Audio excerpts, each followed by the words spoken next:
orders barring him from engaging in partisan political activities. Justice David Mburu ordered the application to be served immediately and scheduled the matter for mention on 16th July. The application filed by Vocal Africa alleges Wetangula breached the 8th July conservatory orders by attending political events in Narok, Bungoma and Kakamega counties in support of President William Ruto and the Kenya Kwanza administration. The petitioner wants the court to cite the speaker for contempt and issue appropriate sanctions if he is found to have violated their orders. Justice Mburu did not rule on the allegations, limiting his orders to certifying the application as urgent and scheduling the matter for further directions. The High Court has temporarily suspended an IEBC decision ordering Kipipiri MP Wanjiku Muya to pay a 1.5 million shillings fine. The court issued interim orders staying the electoral bodies rolling on 10th July until it hears and determines Muya's application challenging the decision.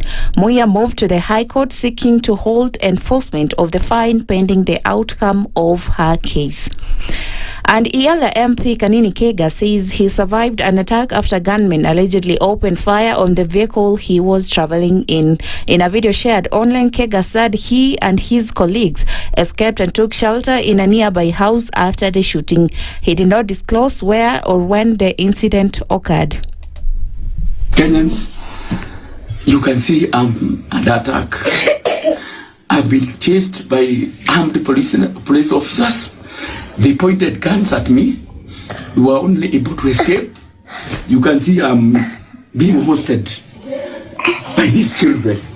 Over 3 vehicles, you have even sprayed my vehicle. I am only alive by grace of God.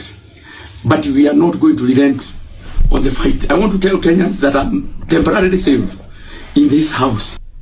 Police have not issued an official statement on the claims. The alleged attack comes amid heightened political tensions following recent violent incidents in Kisumu and Nyahururu earlier this week. And that's the news. I'm Sheila Tembur.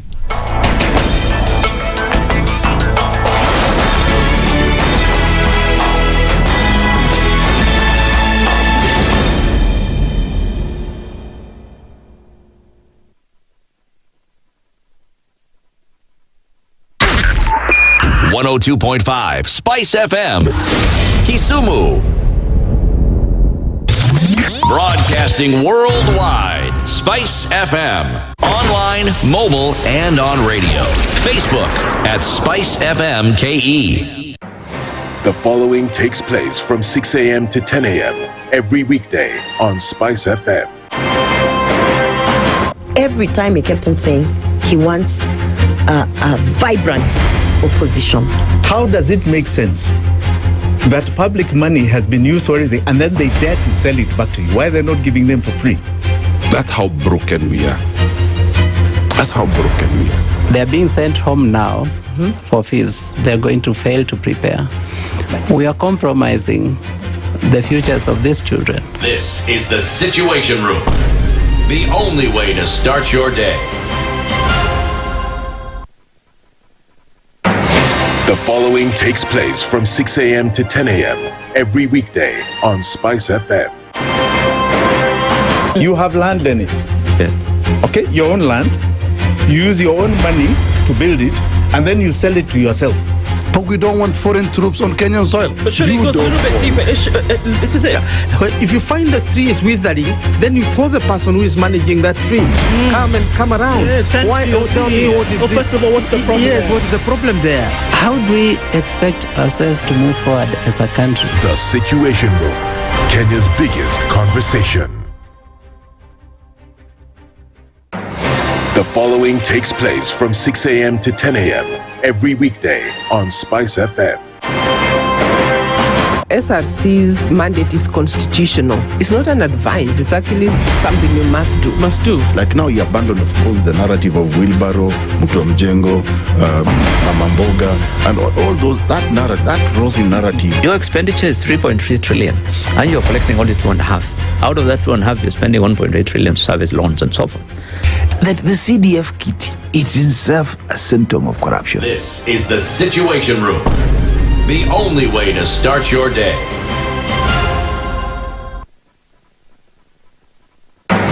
The following takes place from 6 a.m. to 10 a.m.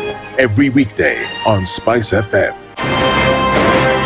Members of parliament, they go to set house, they just promised they get given tea, mandazi, and 100,000. That's not development. External borrowing, 589 billion.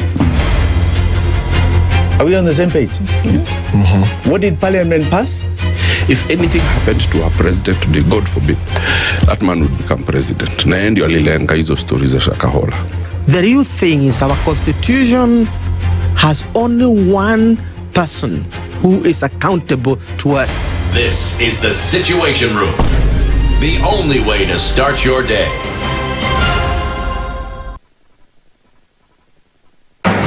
The following takes place from 6 a.m. to 10 a.m. every weekday on SpiceFM. Baba should disown these experts and they say they went there on the, because he keep on telling us that these experts just you came from Dubai and you found them they're already at State House looking for jobs. Government has to has to introduce austerity measures. It's something that this government and the previous ones have not been able to do in this country. We've talked about it so many times. And really, I think you have seen the modus operandi of William Samoei Ruto since he came in. It's just showbiz. This is the Situation Room, the only way to start your day.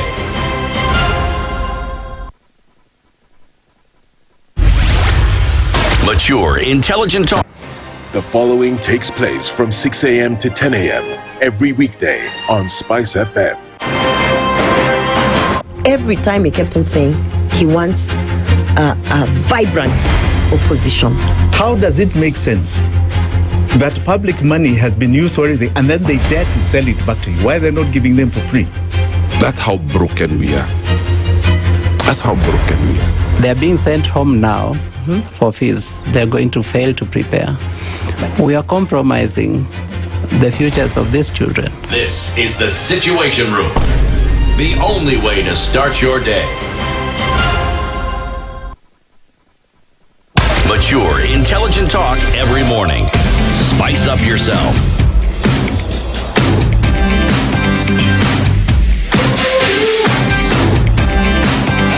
Mornings done right.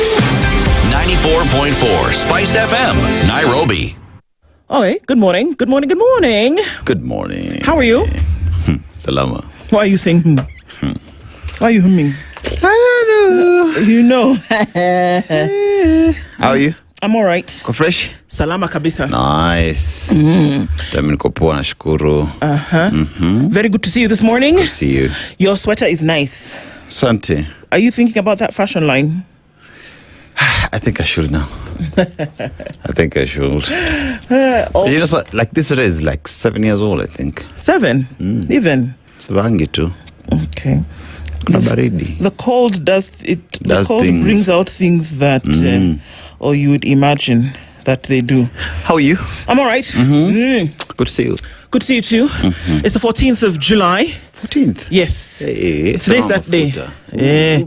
Today's that day when IPRA will have a meeting and they will say that, you know, perhaps when we wake up tomorrow morning, it's supposed to be this morning. Is it not this morning? Anyway, look for the number somewhere. Anyway, it's around that time. Yeah. And we'll see if fuel prices will go up. And we also know that the Strait of Hormuz is closed for all intents and purposes. And up under Tuko. Tuko pabaya. Yeah, well, let's see. Yeah. There's always something to be hopeful for, I think. There is. One place or another, and maybe it's not just as terrible, as dreary as it seems. But we'll get into it either way. Today's that day when everybody feels like they're kind of rushing around, didn't get things done in the morning. Don't worry. Everybody just breathe. Everything is going to be okay. And we're getting into it. It's the 14th of July. It's 12 minutes after 6 o'clock. This is the Situation Room, and we're getting it to this morning. Dennis Aseto is here. Nduh is here as well. Evie is somewhere. I saw Marion running. I saw her. You saw Evie? I've seen. I saw Marion running. You know how the things that you see, like Halley's Comet, is like comes after every 85 years. So we saw Marion running today. So maybe we'll see it in another 85 years if we're still here. That's my way of saying good morning. Runner. Yeah. Marion. And thank you for the coffee, Joy B. And Mutanu's, you know, as usual, just yeah. Everybody's here, and a very good morning to you. Welcome to our audience on KTN this morning as we get into our conversations for today. Karibuni sana. Our live streams, if I am telling the truth, no, they're not. We'll be up in a minute. Our live streams will be up in a bit, and then we'll talk to you, isn't it? Yeah. It will be up on YouTube, Facebook, and on X, and we'll get into conversations proper today. So let's get into that. Also, let me tell you what we'll be talking about today. So yesterday, campaigns closed, and I put that in parentheses because parentheses. Jeez, Yeah, air quotes. parentheses. When is the last time you heard parentheses? Today. Sheesh. Quotations, air quotes, parentheses. Parentheses. Ah, okay. Anyway, so our the campaigns into the All-Kalau by-election ended yesterday for all intents and purposes. Whether they truly ended in spirit and in truth, we'll see. So on Thursday, folks go to the polls, and today is probably the last-minute thing where we are saying, okay, have we got all our, bells and whistles together, I's dotted and T's crossed? That's the conversation that folks are having as we get into it today. So today, our conversations will be in around a variety of issues. We're starting off at 7 o'clock. The senator, at 7 o'clock, Kabando, former MP as well as a politician, probably looking to be senator soon somewhere. He is going to join us at 7 o'clock from the All-Kalau campaign trail and the true situation. He's had a couple of words to say recently and has the decision or the direction that Kenya is taking, especially seen through the lens of this by-election and the campaigns and what exactly they have said. So Kabando joins us at 7 o'clock. At 8 o'clock, the Senator for the Republic of Kenya representing the county of Nyamira is Okoh Omugeni. He will join us together with Majimbo Kalasinga, who is the Member of Parliament for Kabuchai constituency. We're going to be looking at handouts, empowerment, or political or the politics of Harambee. This money that is given to people, this empowerment, whatever it is it really because you want them to do better? Where does the money come from? And if it's coming from a source that is legit, why not take that source and apply it to actually things that should be done? True. Amma? Okay, we're going to be talking about that with these two gentlemen at 8 o'clock. And then at 9 o'clock, international education and the future of it for Africa is what we'll be talking about with Damien Paul Valasso, who is the head of a school at Ntare Luciland School in Rwanda.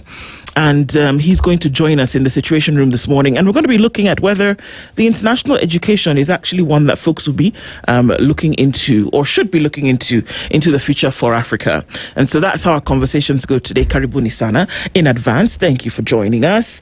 And as we get into things this morning, very lovely that you could join us. Guys, can we get that live stream up so that we can talk to people in a bit? Sawa? Before we do that, you took us to... Libya. All right. Yes. And for me, Libya is, in one way or the other, the two sides to the story, where each side of that story tells you what to do and what you shouldn't do. Yeah, okay. What you should do is you should serve the people, give people the basics, and everything else will fall into place. The other side is, when you allow interference into what would be your idea of democracy, what works out for you, then you lose everything. And getting back to where you were perhaps is something you might never ever see. True. Why? Because we're talking about a Libya at a time when they had everything working out for, especially in the social circle, education, healthcare, housing, actual affordable housing was a reality for them. You know, when you look at cost of food in a place that is a desert, was affordable. Look at Libya today. You reckon that adults who've seen both sides say, we wish we knew, we could have done it differently. Yeah. You know? Something to ponder. But let's go to the proverb. A man who buys shoes without measuring his feet is not far different from a man with eyes without vision. I guess it just explains it already. Yeah. You have to know what you're getting into. I guess one who fails to plan plans to fail. Thank you. If you don't know what you're cutting into, then definitely there's no way that you can go forward. If you don't have a plan for something, then it will show. It will show. Yeah.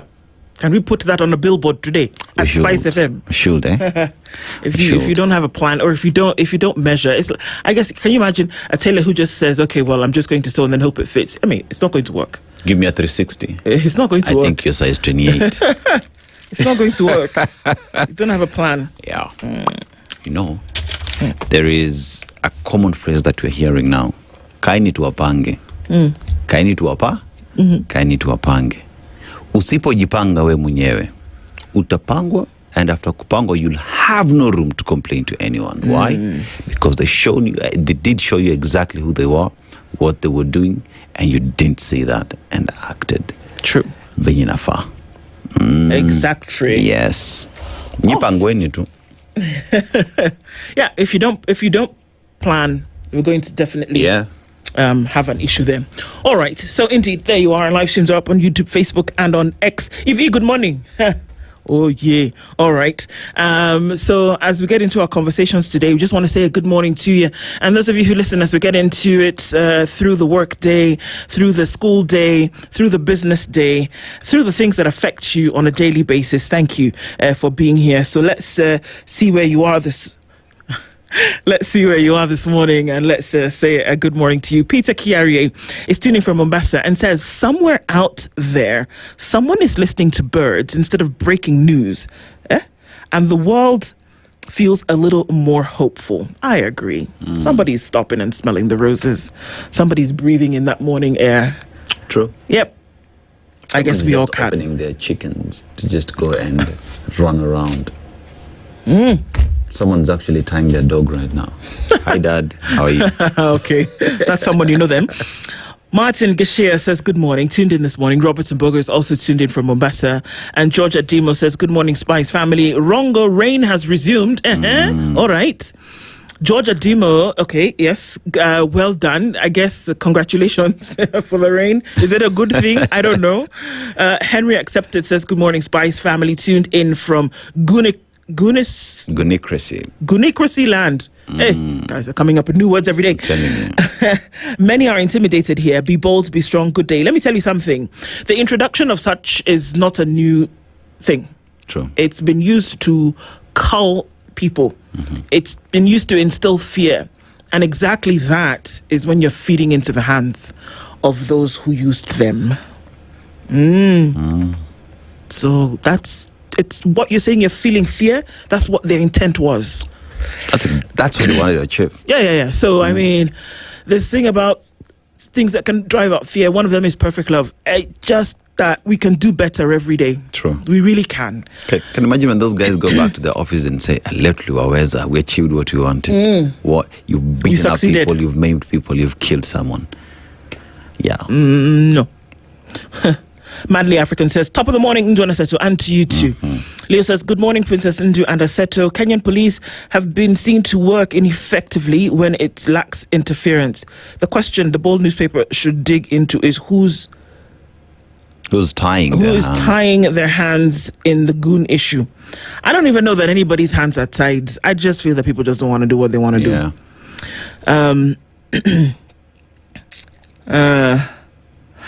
Well, yeah, I think that also that message from Henry is be bold, be strong. Absolutely is what you need to do. And that you need to insist that your rights are actually then seen through. Excuse me. Christine Wasonga says, good morning, Nduh and Aseto. My daughter loves this channel, especially when going to school. Well, we love her. Love her. Thank you so much for tuning in every day, and let's continue talking one to the other. Isakala says, good morning, Kenyans. Our politics has become like a village wedding. Everyone is dancing, the band is playing loudly, and the only fellow asking who pay the bill is the man washing dishes. Yeah. I love the way your mind works, Isa. Paul Olaka says, good morning, Nduh and Aseto tuned in. Bwangi Juma says, good morning, Spice FM. How are you all this blessed Tuesday? To be government, the narrative has always been our development track record will give us a second term. Why the cash splash in All Kalau? Exactly. It is the work, supposedly, it is the work that you've done that is going to give you an opportunity to do it again. If that's the case, you shouldn't have to give a cent. True. That's actually, that's it. Yeah. On the money, Bwangi. Kazi yako itakufanyia, itakuongelelea. Or so we thought. Bernard Nyaberi says, good morning, Nduh and Deno. My open letter to the president, we are doing badly. We can't afford to have goons in this time and era being ERA. Unless you do something, I'm foreseeing chaos in 2027. This is your letter to the president. It seems to be the cry of woe to the president from many people. Madly African, you're talking to Isa? Okay, Sawa. James, hello. Is it time to stall working systems and then emerge as the cash savior? Okay, I don't know what we are saying. The weight of bundles of cash they are carrying is true ubinafsi, giving the vote of thanks in Ubuntu's funeral. Drift Session says, good morning. Hello, Nduh and Aseto, locked in. Good morning to you. Osana Mark is also tuned in, Spice. Now, Apenda Bure, I'm tuned in from Samia in Busia. A blessed Tuesday to you. Zach OK says, hello, Spices. Our country is slowly edging into becoming a banana republic, headed by goons, led by the police. Soon the police will be declared an enemy of Mwananchi officially. Good day. Wow, that's where we are. Christina says, good morning. The only G2G that has worked is goon to goon. It was a successful benchmark from Haiti. Wallahi, I'm tired of Kenya. Corruption plus goons makes me sick. Being a Kenyan now is 1,000 ways to die. Oh, yeah, ack you guys. Joe Boteno says, good morning, Captain Nduh and First Officer Aseto. The goons narrative is selling past expiry date. Is it to divert attention? Listening from a hero. I actually don't think it's to divert attention. I think it is to do a particular thing. True. And in this, it is to instill fear. And that it's happening. That, yesterday I heard the Belgut Member of Parliament say that all politicians have goons. All of you. Around 60. All of you have goons. Yeah. And why is that acceptable? Why is that acceptable? And such statements still haven't been picked up by relevant authorities. No, they didn't hear. Ebu, come and tell us. No, we didn't. So give us your 60. Give us your goons. Yes. Tell us, sit here where. No. Nobody's had that conversation. Exactly. Why should you have that conversation? Hey. Bernardo. NCIC. Hello. Ooh. Bernardo Gamba says, the polls suggest Kenyans may again back leaders tainted by corruption. If true, accountability and integrity remain a major challenge. The likes of Maraga do not make sense to Kenyan crooks. Many. Okay. Eric O'War says, good morning, guys. Ntuflani says, good morning, all Spices and the crew. Nduh, do you think Aseto should be try knitting his own sweater?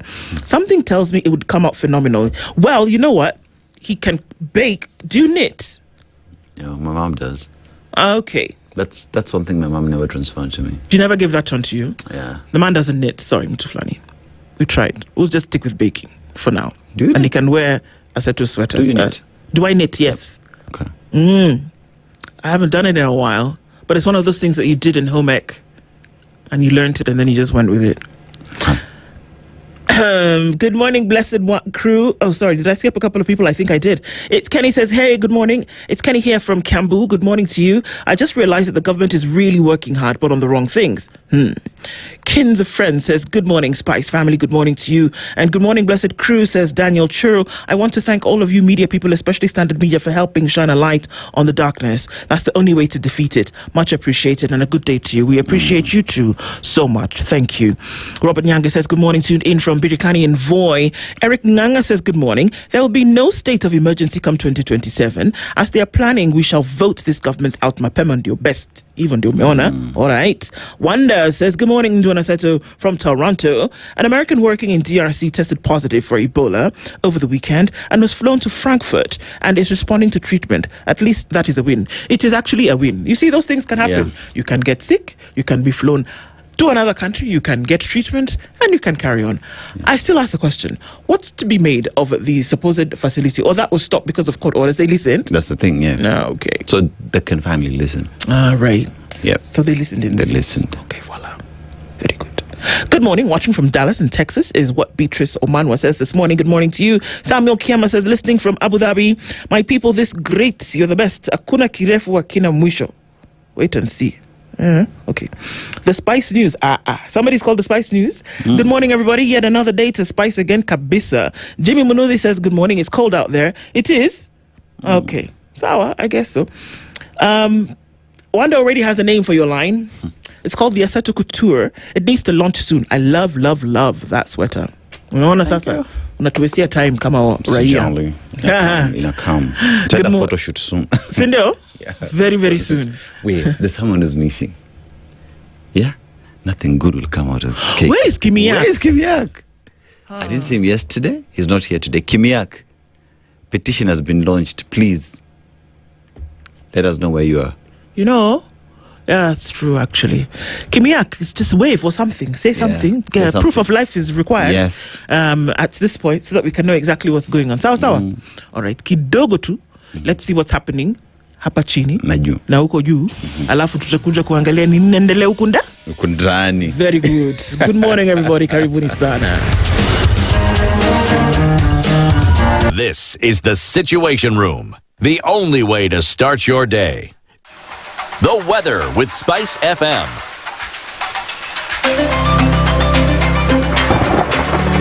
Cloudy conditions in Nairobi this morning, and we will see a high of 22 and a low of 12, where it's currently 13 degrees. It's 15 and sunny into Nakuru, and into Njeri at 15 it's cloudy. We'll see a high of 22, and then coming into a low of 14. All right, looking into a clear Kisumu at 19 and a clear Kakamega at 17. It's mostly clear at 22 into Mombasa, while in Malindi it's mostly sunny at 25. We'll see a high of 28. It's 18 and sunny into Marsabit already this morning, 19 and cloudy into Kampala, while Dar es Salaam at 21 is clear. 8 degrees and mostly clear in Johannesburg, and we'll see a high of 20 and a low of 6. It's 26 in Lagos with a high of 29. Mostly cloudy at 17. Looking into London, temperatures rising still in Beijing into Tuesday afternoon, 33. We'll see a high of 34 and a low of 24. Monday night in New York is clear at 25 degrees. Coming into Tuesday, we'll see a high of 28 and a low of 22.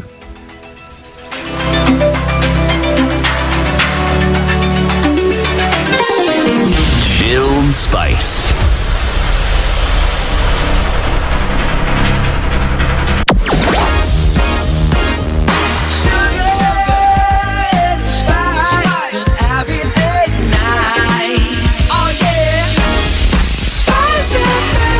Spice up your life.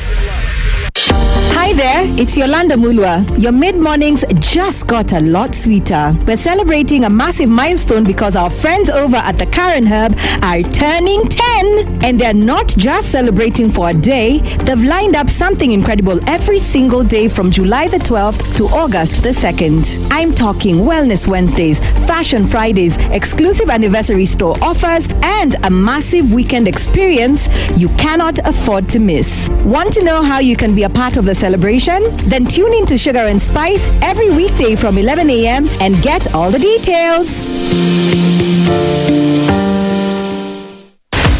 Hii Julai, toa baridi na bei chini, burudani juu kwenye Star Times. Usikose sura ya pili, simulizi ya ziada. Mwanamke aliyetelekezwa na mumewe Sam na kujikuta akikabiliwa na maamuzi magumu. Je, atabaki na kupigania ndoa yake au ataondoka na kuanza ukurasa mpya wa maisha? Jiunge na waigizaji Anita Wawuda, Gibson Hausa, Michael Saruni, Ivy Wanjiku na Jovial kila Jumatatu hadi Ijumaa saa 2 kamili kwenye Rainbow TV. Pata aerial decoder kwa shilingi 1399 tu na dish decoder kwa shilingi 2499 pekee. Jiunge leo katika maduka yetu kote nchini Kenya. Bonyeza *858# kurenew subscription yako na kuenjoy offer ya kupata upgrade to the next high bouquet valid till 31st July. Star Times. Enjoy digital life.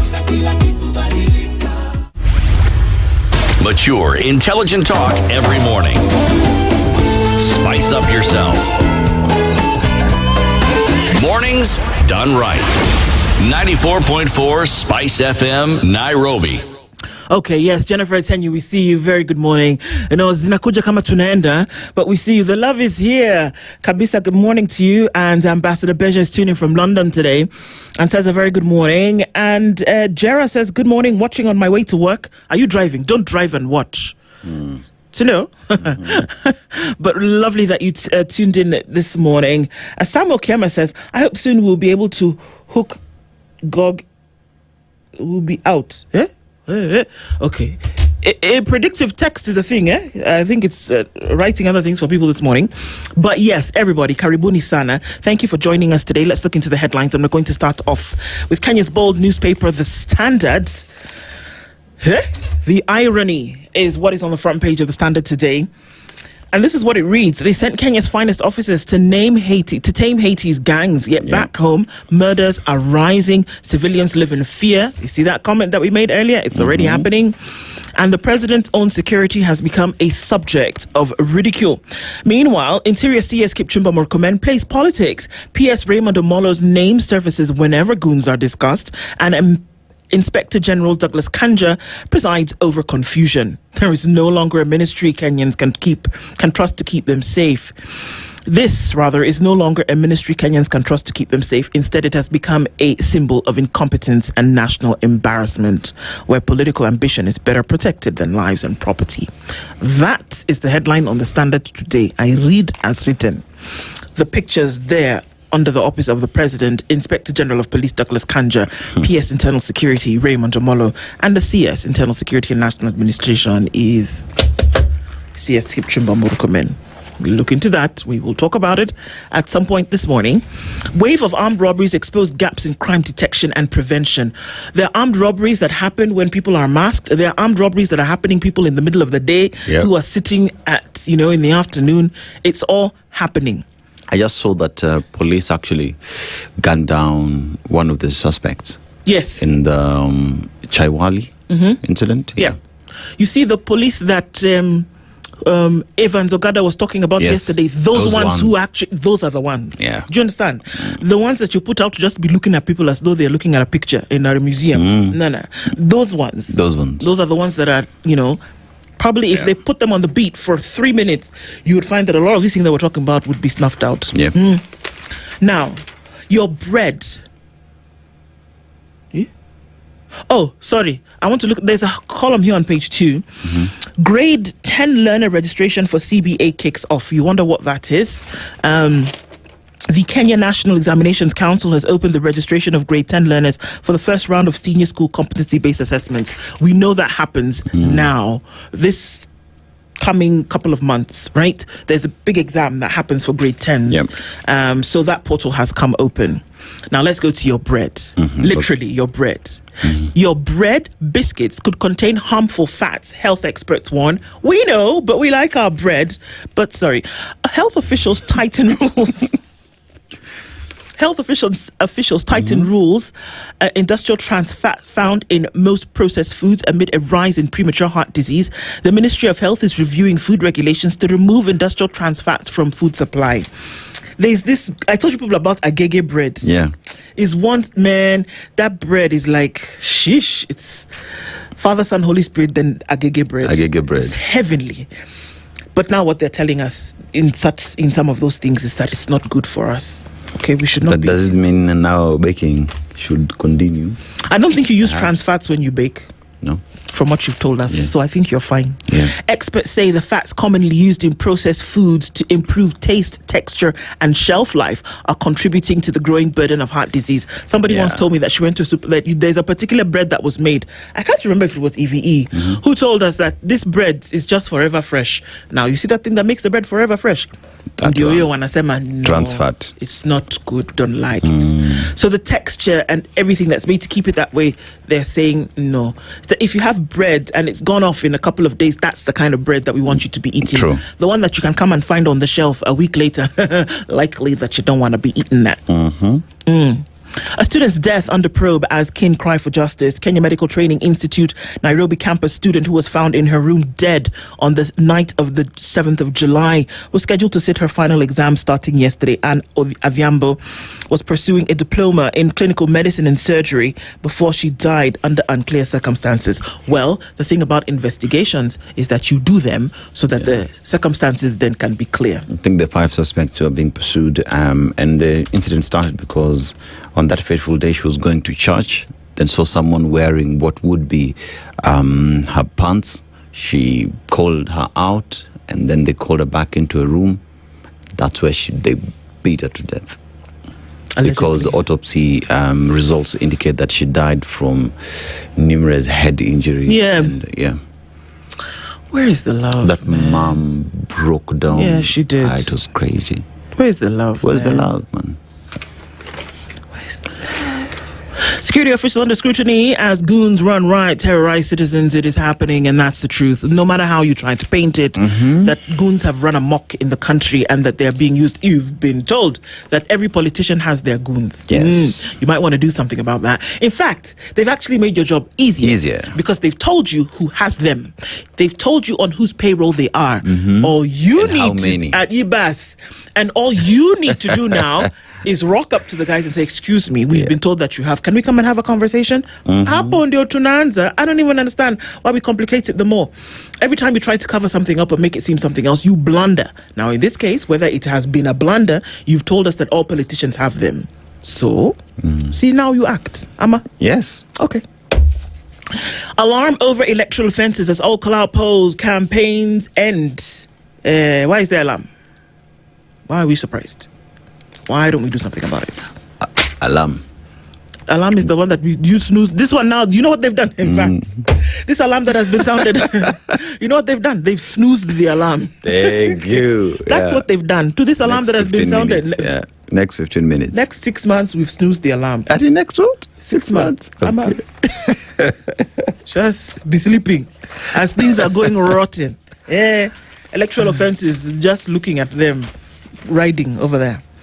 Major blow for Tycoon Devani as court revives 4 Triton cases. Remember those cases? Yes. The court has said, in this case, Sasa, we're not snoozing the alarm. Yeah. We are doing this now. We're here right now. Court dismisses Tycoon's bid to terminate 4 criminal cases arising from one of Kenya's biggest corporate scandals. Judge finds the DPP acted within its constitutional mandate in charging the former Triton Petroleum boss. Now, according to the judge, tunaenda nini? Kotini. Kujeni. 4 of them. Yes. MP Mohia was supposed to pay 1.5 million shillings in a fine, according to the IEBC. Yeah. She went to court. The court said, you know what? Snooze. The next 6 months. For now, we're not paying that 1.5. Yeah. Yeah, because what? The things that you should actually... Perhaps, the things that you should be focusing on for electoral offences, you're not. You're not. The court actually said, in interim orders issued on Monday, Justice Nabil Mukaya of the Milimani Court certified Mohia's application as urgent and stayed the implementation of the judgment delivered by the IEBC Code of Conduct Enforcement Committee on the 10th of July. They were issued just hours before the expiry of a 5 p.m. deadline requiring the legislator to pay the fine and appear before the commission to issue an apology. Pending hearing and determination of the application, an order is hereby issued staying the judgment determination of the second respondent issued on July 10th. So we're going to have a little conversation about whether really that fine was needed to be paid. So the judge said, let's just cool our heels for a minute. Questions as MPs postponed Nanyuki Ebola facility visit. Oh, so they can. Why? So MPs can finally postpone it. Really? Okay. Why? So do you know when I go? There's nobody there. I don't know. The University of Oxford has begun the first human trial of the vaccine against the Bundibugyo Ebola virus strain. I think this is a good thing. When court orders are no longer worth the paper they're written on, that's the story that's carried by Juliet Omelo on the page 8 of the Standard. And there's a picture of Wetangula. And the story down there is that Wetangula is accused of defying a judge's ruling on partisan politics. That you, my friend, as the third in command in the country, you cannot be seen to be, neither can you participate in political campaigns because of the office that you hold. The judge and the court has found him, you cannot do that. He's been accused and they said you can't do that. He said, let me tell you. What? Can't be talking to me. He is a lawyer, right? He is also a speaker who supervises pretty much all the legislation that happens in that house. Yes. One would assume that he understands the law. One would assume. But you know what they say about assumptions? I can't say that on this hour. One still assumes. Yes. Yeah. The EACC chair, this is very surprising to me, has said that we are focusing on graft prevention. Okay. To prevent. I didn't expect that you'd be selling tomatoes. this is actually what you should be doing. Yeah. But I don't know. Your guess is as good as mine. How CEC Kerichi's disappearance paralyzed operations at City Hall? Is the man not back? I mean, surely a headache would have been cured by now. No? Lawyers for Kwengu and company have accused Sakaja of facilitating Kerichi's flight, and the former CS Finance CSC was sentenced to 3 months in jail for contempt of court. He's not in jail at the moment. Has he not landed from America? Wagwan. Thika High School student dies after fight over prayer dispute. This was very sad. Yeah. A Nairobi family is grieving following the death of a 16-year-old Mohammed Hare, a grade 10 student at Thika High School, after an alleged confrontation with a fellow student. The incident, which occurred on Friday night, has left students, parents, and the community in shock as police investigate the circumstances leading to the teenager's death. Preliminary investigations indicate that the two students were involved in a disagreement over who, between a Christian and a Muslim, would lead evening prayers before students retired to the dormitories.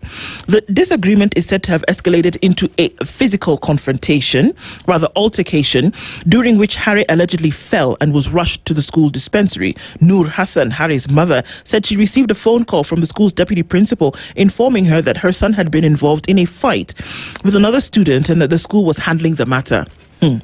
The concerned parent called the deputy principal shortly after, but the call went unanswered. He later returned the call and informed her that they had been taken to Thika Level 5 hospital for treatment. She immediately travelled to Thika in the company of relatives and friends. Upon arriving at the hospital, they were informed that the student had already died. We rushed to the school hoping our son was receiving treatment, only to be told he had died. We want the truth about what happened. We are appealing to the authorities to ensure justice is served, said Hassan. I agree. I mean, come on. And I know that they call you that thing, they don't want to shock you in case anything has happened. But me, you call me and say, oh, there's been an issue with your I don't know. Don't sugarcoat it for me. Just say it. Tell me as it is. Yeah. Yes. So the opinion polls with my friend Jira Gitahi talks rather the opinion pages talk about bribery in Okoh and why politicians love needy voters. And get yourself a copy of The Standard today, and you get a copy of the e-paper, www.standardmedia.co.ke. And the Financial Standard opens up today with Amaco losing Matatu insurance market grip and claims surge. Sawa sawa? Kabisa. All right. Daily Nation. No clear winner. So that is based off an opinion poll by Infotrack, and there will be no outright winner if a presidential election were to be held today. A round of vote is likely. That's according to a new poll. Now, none of the potential presidential candidates, including President Ruto, would garner more than half of the votes. So off the results that we see here is President Ruto is leading at 32%, Kalonzo Musyoka 13%, Edwin Sifuna 12%, Fred Matiang'i 12%, Rigathi Gachagua at 4%, Babu Owino at 3% if he would run for presidency, David Maraga 2%, and Martha Karua at 1%. Now, presidential flag bearer within the opposition, the most preferred candidate here is Kalonzo Musyoka 27%, Fred Matiang'i 26%, Edwin Sifuna 19%, Rigathi Gachagua 9%, David Maraga 3%, Martha Karua 2%, George Natembeya and Eugene Wamalwa both tie at 1%. So that is just based off the survey that was done. Now, university to pay students for missing marks. Yes. Court of Appeal finds Technical University of Kenya violated the constitutional right of 21 students over missing scripts. Nilikuja, nikalipe fees. I stayed there for 4 years. I did my exams, I proceeded to the next class, but when it comes to graduation day, for one reason or the other, my marks can't be found. What do you mean? So the court now says, utalipa. Who should pay the school? The school, yeah. Okay. The school. I thought you were punishing me for already being punished. The school will pay the students. Yeah. Now, Olkalau's seat campaigns ends as court suspends MP's 1.5 million shillings fine. Now, police allowed to hold Njeri murder suspect. So, a Njeri court has granted police 21 days to detain a man suspected of killing and dismembering his girlfriend before going into hiding. Lakini nini mbaya? What? Was that love? What exactly was that? What is wrong? Come on, you guys just walk. Leave, go. Leave each other. Emergency it's okay. must. So ex-inmate returns to thank magistrate who jailed him. Wow, interesting. Mheshimiwa, nimekuja kusema asante sana kwa kunifunga miaka kadhaa. Hata mimi nilikuwa naona nilikuwa naenda mbaya. Wow. Nilikuwa naenda vibaya. Yes, every weekday 9 a.m. resident magistrate Eugene Pascal Nabwana takes his seat in court, one of the Wamui law courts in Mwala sub-county, Machakos County, to hear criminal and civic cases. But on the morning of 2nd July 2026, moments before proceeding began, he received an unexpected visitor whose message left him deeply moved. The man waiting outside his chambers was not seeking an appeal, a review of his sentence, or any legal favor. Instead, he had traveled more than 600 kilometers to thank the magistrate who had sentenced him to 4 years in prison, saying the punishment had transformed his life and inspired him to pursue education. Okay. Unajua, jela inafanya kazi. Inafanya kazi. To this man, imefanya kazi. Now, I nearly lost my marriage, Julius Kamau, on the cost of activism. So Julius Kamau, you'll see him on every demo. Even when there is nothing to demonstrate, he's always out there just agitating for rights. You get, when everyone is doing their business, is out there reminding you the need of getting out there and pushing that things be done right. Now he's here telling us how it nearly costed him his marriage. When I came to the city, I never imagined we would reach a point where police killings would become so common. It pains me to see so many lives being lost. These things should not be happening. That is according to Julius Kamau. Now, why a presidential runoff is inevitable if polls were held today? That's according to the survey that we highlighted earlier. And all Kalau set for Thursday election. We know that campaigns have ended, right? So with that, then people are waiting to go to the ballot to elect their leader. Now, gangs continue to attack motorists on the Nairobi-Mombasa highway. Police officers complain. Scare you. Police officers complain that suspects are released on bail or bond by the courts shortly after being arrested. When you take these matters to court, what evidence do you have? Well, you should have it all. Thank you. When you take it to court, you have a charge sheet. Yes. And on the charge sheet is that it's usually we assume that the charge sheet is one piece of paper, but it could be a whole thing, and that your evidence is attached to that. That's by the time you're taking somebody to court, that you have sufficient evidence to then ensure that something can happen next. That's the assumption. Yes. So I think now what the police need to do is to review the decisions why these individuals are released and look at how they can fix the reason that leads to these individuals walking out of jail. But what are these offenses that we're talking about? Are they traffic offenses or are they criminal offenses? What are they? Nope, it's just attack on motorists. They are criminal offenses, definitely. Okay, so it's okay. Yeah, so let's just see. A review of court documents at the Makindu Law Courts shines a spotlight on Kwakiuti, a sleeping village tucked between Kambu and Mtito and Day Township. Patrick Mutua Mutuku, alias Nzuki wa Kanyangole, for example, is charged alongside his 5 neighbors in Kwakinyuti with hijacking a newly imported car and killing its driver in 2020. So it looks like the police are either overwhelmed or have deliberately created an enabling environment for armed attacks to thrive. So that is according to one Mr. John Mbokoyo. Now, giving inaccurate information about yourself, some of it outrightly false, with the apparent collusion of the probation officer, created a situation where the court formed the view that the accused was a flight risk, I think. I am not persuaded that there is any reason to review the bond terms, the Makueni High Court said in a ruling dated 16th July. Now, for police officers in Makueni, it is such collusion between suspects and judicial officers that has allowed violent gangs to thrive in the county. But according to judicial officers at Makindu Law Courts, which is handling several cases involving highway robberies, police should stick to their lane and arrest criminals and leave trial and bail matters to the courts. So police and judicial officers seemingly are not seeing eye to eye. Oh. Each other is accusing the other of meddling into each other's business. Exactly. Yeah. Pick a struggle, guys. Pick a struggle. Jeez. Pick a struggle. Police strengthen your matter. Judicial officers review the cases and give appropriate decisions. Yeah. Okay, looking at the Star this morning, I think coffee beans are so pretty. Look at that. I think that's so pretty. Yeah. That's the story. Coffee revamp lifts 700,000 farmers' lives. This is a good thing. Coffee reforms transform lives. 35 counties are growing coffee now. Remember when people had actually got into a place whereby the economy was so bad that people were cutting down and burning coffee bushes? Yes. Now 35 counties are back to growing coffee. 100 coffee factories that had been rehabilitated by government. Let me tell you something.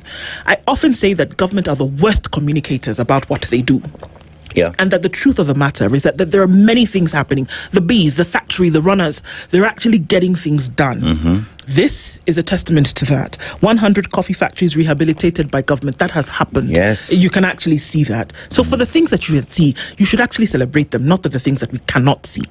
42.4 tons of coffee sold 2025 to 2026 season. Again, fantastic. 4, percentage of local coffee consumption.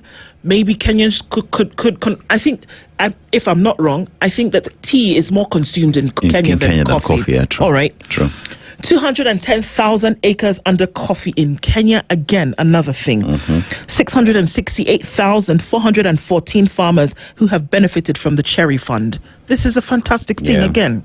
And that they can testify to that people are regrowing their coffee because there's seen to be a benefit from it. So on that, absolutely. Coffee reforms are actually transforming lives. So well done. Well done. Sifuna Natembea shake up Ruto's Western game plan. They shake it up. That's for you, Njeri.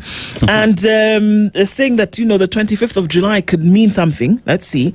Going, and alarm on forests as forests disappear. Yeah. Well, of course, they're going to disappear if you chop them down. I mean, it's no surprise. You chop the trees down, the forest will disappear. Ama? True. Okay. 1 + 1 is what? Normally is 2. Okay, not normally. 11. Normally. Ukiweka what an airstrip, definitely forest will go. Sindio? Okay. The state house, the forest will go.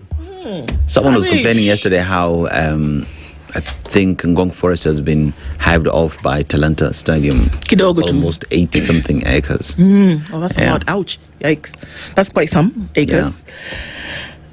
Also, households stare at expensive diapers, phones, and gas cylinders. These are not the things that were supposed to have come down. Oh, gas cylinders. Yeah. They can go to Olkalau. That's exactly what I want to say. Yeah. You need gas cylinders. There's a way. There's a place in the West. 122,000 investors to receive 3.06 billion shillings in Nyota grants. Okay. Yay. The first tranche was how many billions? 20? Yeah, 20.1 billion. 20.1 billion. So, okay. So this one is around 3 billion. So it's 17 billion short. Yes, I think it was. Am I lying? Hey, God, please let I think it was around 20. Anyway, we'll find out. We check in a minute. Yeah, we'll check it out. Woman jailed for 3 years for killing her lover after a quarrel. My God. See, leave it. Just walk away. The High Court in Eldoret has sentenced the woman to 3 years in prison for manslaughter after she fatally stabbed her boyfriend during a late-night quarrel. Justice John Amuro delivered the ruling convicting Anyaboke, 33, on her own plea of guilty following a plea bargain agreement. Okay. Yeah. So that's manslaughter. It's not murder in that case. I have my reservations, but time will not allow. Kenyan consumers to pay more for imported diapers and mobile phones. If I'm not wrong, there's some folks who are actually manufacturing diapers, quite a number in this country, and that they're actually working. Perhaps now, that's when you see things like protectionist policies coming into place, whereby you protect the local market, and then you don't have to worry about something like this. Because then what you say is that we have a good product, and that it works, and that you can actually buy it. So maybe this is actually a way of doing that, now that I look at the flip side. Maybe increasing the price on an imported item is actually protecting the local market. 6-7. I can see it. I can see it. I'm jiving with Because I know that. there's a gentleman who does that in Kisii from banana stalks. So he processes that and has that line that is going on. So perhaps, maybe if the government can as well look at how they can boost him to be able to reach the wider market. I can see it. I can jive with that. It's my gov in the Star today, looking at essentially what's happening with government. This is that story of the forest again. Activists are raising concern that, you're getting rid of the forest and we don't want that. Yeah. There's a tiny bug that it saves the cactus. EVE, a bug that saves the cactus. You might want to read up on that and figure out how you can get one and put it in your pocket to save your cactus. Yes, I need one. You also need to save your cactus. Okay. It's called what? Magnified cochineal bug. Magnified cochineal bug. Cochineal. It actually looks like the conch shell, interestingly enough, and it can save the cactus. Rather, it can save people from the invasive cactus in Laikipia. This cactus that is growing everywhere, this bug eats the cactus. Where can I get the cochineal bug? Do we need to put it in a bottle? Yeah. When you have a coffee with Aseto, you'll be able to understand exactly what he's talking about. He seems to think he needs saving from an invasive cactus.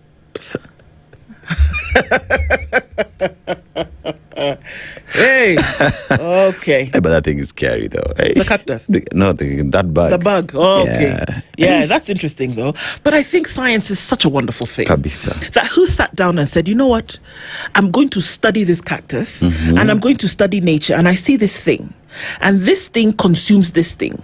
So if we can make sure that this thing is in abundance, then we can solve this invasive cactus thing. I think that science is such a fascinating it's just great. And then another scientist started and said, okay, now that we need to multiply them, how do we go about the physiology of multiplying it? So let's study the reproductive systems of the cochineal bug. Yeah. That if I saw it somewhere, I would think that I don't even know what I would think that it was. Some Martian, something. Many would look at it and just say, Iki ya mbele yako kanyaga. Flick it somewhere. But here it is, and it could actually save farms. Exactly. That's fantastic. And on the Business Daily today, Spot Pesa fights over seizure of 1 billion shillings in telcos. Yeah, I'd be a tad worried if my 1 billion shillings was going up to smoke. That's what it looks like in the headlines today. Keep it here. Conversation starts. Good morning. It's 7 a.m.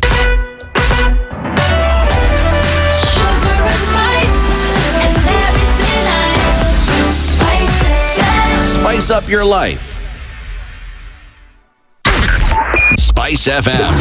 Nakuru. Traffic.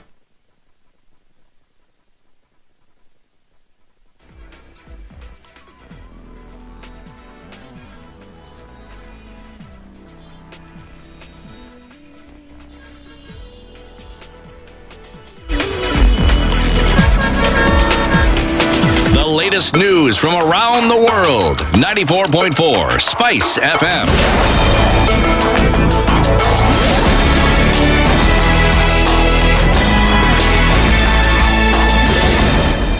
Good morning, this is the news. I'm Sheila Tembor. Nakuru Town East MP David Gikare is expected to appear before the IEBC Electoral Code of Conduct Enforcement Committee today to respond to allegations of campaign misconduct in the All Kalau by-election. This is the second summon issued against the legislator after he failed to attend a similar hearing yesterday. Committee Chairperson Alutalala Mukwana has warned that legal action could be taken against Gikare if he fails to appear. It has been decided that these proceedings will adjourn until tomorrow morning at 9 a.m. on the dot, that the Honorable Member may present himself so that these proceedings may commence. For emphasis, the only ground upon which this adjournment is being granted is to grant the Honorable Member the last chance to get his day before this committee, and this is predicated on Article 50 and Article 47 and all other enabling provisions of the law. Through his lawyer, Gikare said he was unable to attend due to illness and claimed he had not received an official invitation from the IEBC. For the sole reason that he has been indisposed. I believe the last time Mr. Joseph was before you, he was meant to come back. We are yet to get the same. However, my instructions are limited today. We were not served with those particular summons to appear today before you. We also do not have the complaints. We are unaware of who the complainant is. Families of victims killed during the 2024 Gen Z protest have criticized the compensation panel led by Professor Makau Mutua, accusing it of discrimination. The family of Erickson Mutua, who was shot outside Parliament, says it has not received any updates on the compensation announced by the government. They have also raised concerns over delays in taking legal action against police officers accused of involvement in his death. Maandamano alitii kwa sababu alibeba chupa na akabeba maji na bendera. Hatukumuona na kitu ingine. Kwa hivyo sababu alikuwa mtiivu, apewe haki yake. Kuna familia nyingi hazijapata compensation. Tunasikia kuna wenye wamepewa na wengine hawajapewa. Kwa hiyo sisi kama familia bado hatujapata compensation. Kwa hivyo wale walikufa 2050 wote, wazazi tunakuanga kimoja, na kwa hivyo hakuna mmoja amekompensatiwa. Kwa hivyo nataka kuambia government, kama walisema compensation itafanyika, kwa hivyo wafanye kwa hao wazazi. Last week, the compensation panel said it was still receiving information and applications from affected families to support the compensation process for victims of protest and election-related violence. In other news, President William Ruto has defended the refurbishment of State House Nairobi, saying the renovations were necessary to restore a building. He says he was neglected for decades by previous administrations. Speaking while hosting the Migori youth football team at State House, the president also criticized the opposition, saying it lacks a proven track record. Hapa kulikuwa na nyumba mzee, the toilets were not working, nikabomoa nikajenga hii kitu. Ile nyumba ingine pale ilikuwa roof imeharibika, ilikuwa inanyesha huko ndani. This is not my house, this is not my office. This is the address of the Republic of Kenya. And it is here for posterity. They pose a risk to our country because hawana agenda ya kwenda mbele, wako na maneno ya kurudi nyuma. Kisikiza wanaongea sasa hivi wanasema hapana, sasa sisi tunataka turudi kwa NHIF ile ilifail. And that's the news. I'm Sheila Tambor.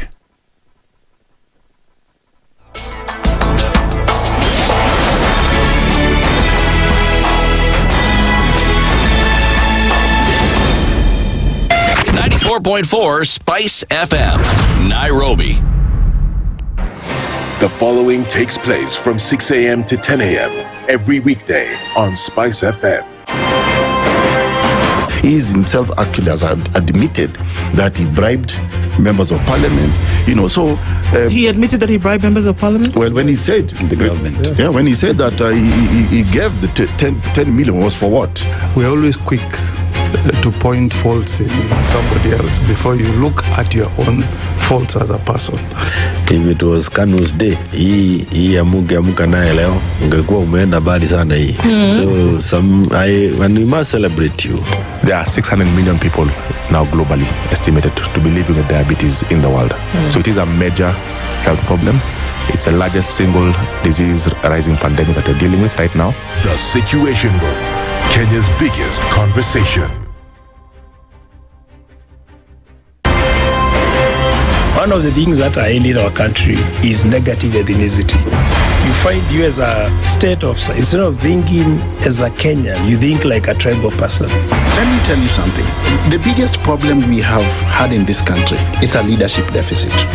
There is nothing that you are going to do in the process of change if you are not a risk taker. So you really have to pursue your vision to a logical conclusion and even be ready to step on people's toes. When it comes to the economy, you can run away with it. They say statistics are like bikinis. They reveal a lot, but they conceal the vitals. And so government people would throw statistics at you and tell you they're revealing a lot of information to you, but it's really concealing the real vitals. We need to get out of that because when we want to grow our democracy, one basic thing that really requires to be understood by the political class, by all of us, is institutions are critical. This is the Situation Room, the only way to start your day. If we just gloss over issues and hope that time heals, then we might find that in generations to come, we might be back at the same situation. And the whole thing is born of stolen elections. Spice. When it comes to the decisions you make, you must be independent. There's no way you can allow one institution to dictate to you how you're going to conduct your operations, how you're going to decide cases. It's a no. When you weaken the institution to the point where they cannot take action, then you realize that politicians have to come up and now start dealing with the issues. That conversation has to die. Our politicians do not like the hard stuff. We must insist on the path of doing things right, whether popular or unpopular. Money changes hands. That is a fact. If you have political goodwill at the highest top, like in Rwanda, then corruption will be an issue of the past.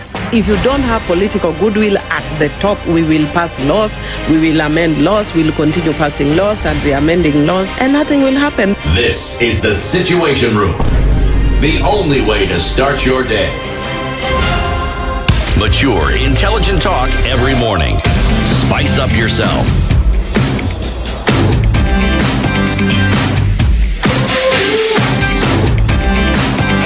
Mornings done right.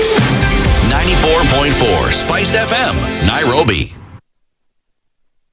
A very good morning to you. It is 8 minutes after 7 o'clock, and we get into our conversation this hour in a minute after you tell us about Bomba Ukwaji. Yes. Now let me tell you about Bomba. Behind the scenes, there is an engine that is pushing the economy, that is Kenya. And the kind of engine that we're talking about here is the fuel products that we have as a country, where KPC PLC now is in charge of making sure that this product moves from the port of Mombasa all the way to the lakeside city of Kisumu and further towards Uganda. Now, when you think about that, the economy is moving. You're able to move from point A to point B. When you wake up early in the morning, you're going to your store to buy something. That product has been moved, and has been moved by that engine, which is the petroleum product, in one way or the other, to the final consumer, who is you, right? But beyond just making sure that the economy moves, that the country continues to achieve its ambitions, they're also investing into the communities by uplifting and taking smart children to school and making sure that they come back and tap into the very same economy and continues to pushing it forward. So KPC is telling you, we are here, we've been here, and we'll continue to do that. KPC, now a public listed company, is fueling progress for Kenya because bomba letu ukwaji wetu kabisa. Okay, so even as we remember that there's something that can be done for everybody as you move from one point to the next, and it's taking care of people as well, that there are many things that are happening in the country at the moment, and everybody's kind of looking for direction and looking for some north, some true north, some direction in which where you can go and the things that you can actually do. Well, Kabando is here. He's a politician, and we're looking into from the All Kalau campaign trail and lessons we can actually use to maybe then point us in that direction. Kabando, good morning. Good morning to you. How are you doing? We are doing well, and thank you for the invitation. Thank you for being here. Come and spice the conversation. Asante sana. Asante sana for hosting. We're going to go into this conversation, but first, we would love to hear your interpretation of the proverb that Dennis has today. Today we're in Libya. And Libya is a country that when you think about it, you can't help but remember one Muammar Gaddafi. At that time, when Muammar Gaddafi was a proponent of a united Africa, where he was pushing for a single currency, and that is backed by the gold, and what that would have done to African economies. And many say that could have been one of the reasons why he was taken out. But remember the country that was where affordable housing, the actual affordable housing was there for the people, education, health, there for the people. Food, access to food in a desert was affordable for the people. But look at Libya today and what politics, when interference happens, what that can do to a country that was a model for the continent. But let's go to the proverb. A man who buys shoes without measuring his feet is not far different from a man who has eyes but no vision. A man who buys a shoe without measuring his feet is no different from a person with eyes but without vision. But has no vision. I would interpret it to mean that one has to be intentional to do what is supposed to be done. Well interpreted. Well interpreted. Well interpreted. You must know exactly what it is you want to do, because if you don't, then how do you implement it? True. How do you achieve it? Well said. Well interpreted, Asante. For sure. The campaigns, for all intents and purposes, closed yesterday at the end of Monday. And the IEBC then has been clear that, no more campaigning. And now we settle into a place where IEBC gets ready to deliver this by-election in Orkalau on Thursday. Now, even as that is taking place, the political rhetoric that has been formed around this campaign has been quite strong. And that folks have been talking about the possibility that these are indicators of what will happen in 2027. Is it beyond an election? Is it beyond a by-election? Because many things have been said, certain precedent has already been set, and it looks like that's the direction in which the country might be going. Do you think it's just a by-election and we're all going to now, after Thursday, get the result and shut down and then look forward to the next election? Or is this an inroad into 2027? Orkalau is beyond the by-election that is coming the day after tomorrow. It is, in fact, beyond the contest that is happening between the administration and the opposition, quote unquote. It is beyond the narrative of where the Mulima or Mount Kenya stands vis-a-vis their 2022 huge affiliation with William Ruto.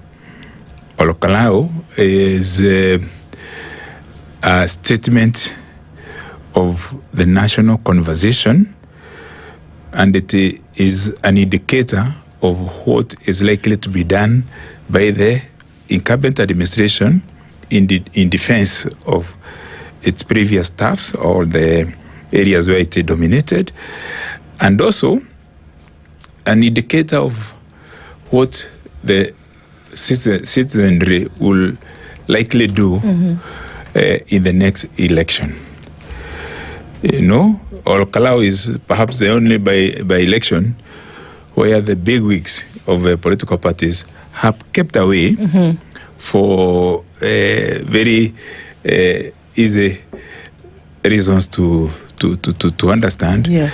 And therefore, we should see it as an audit of this administration. And already, without even casting the first ballot, an audit has been done. Kenyans have seen what has happened. We have had by-elections in Western Kenya, Mulembe Nation. We have had by-elections in Nyanza, Luo Nyanza.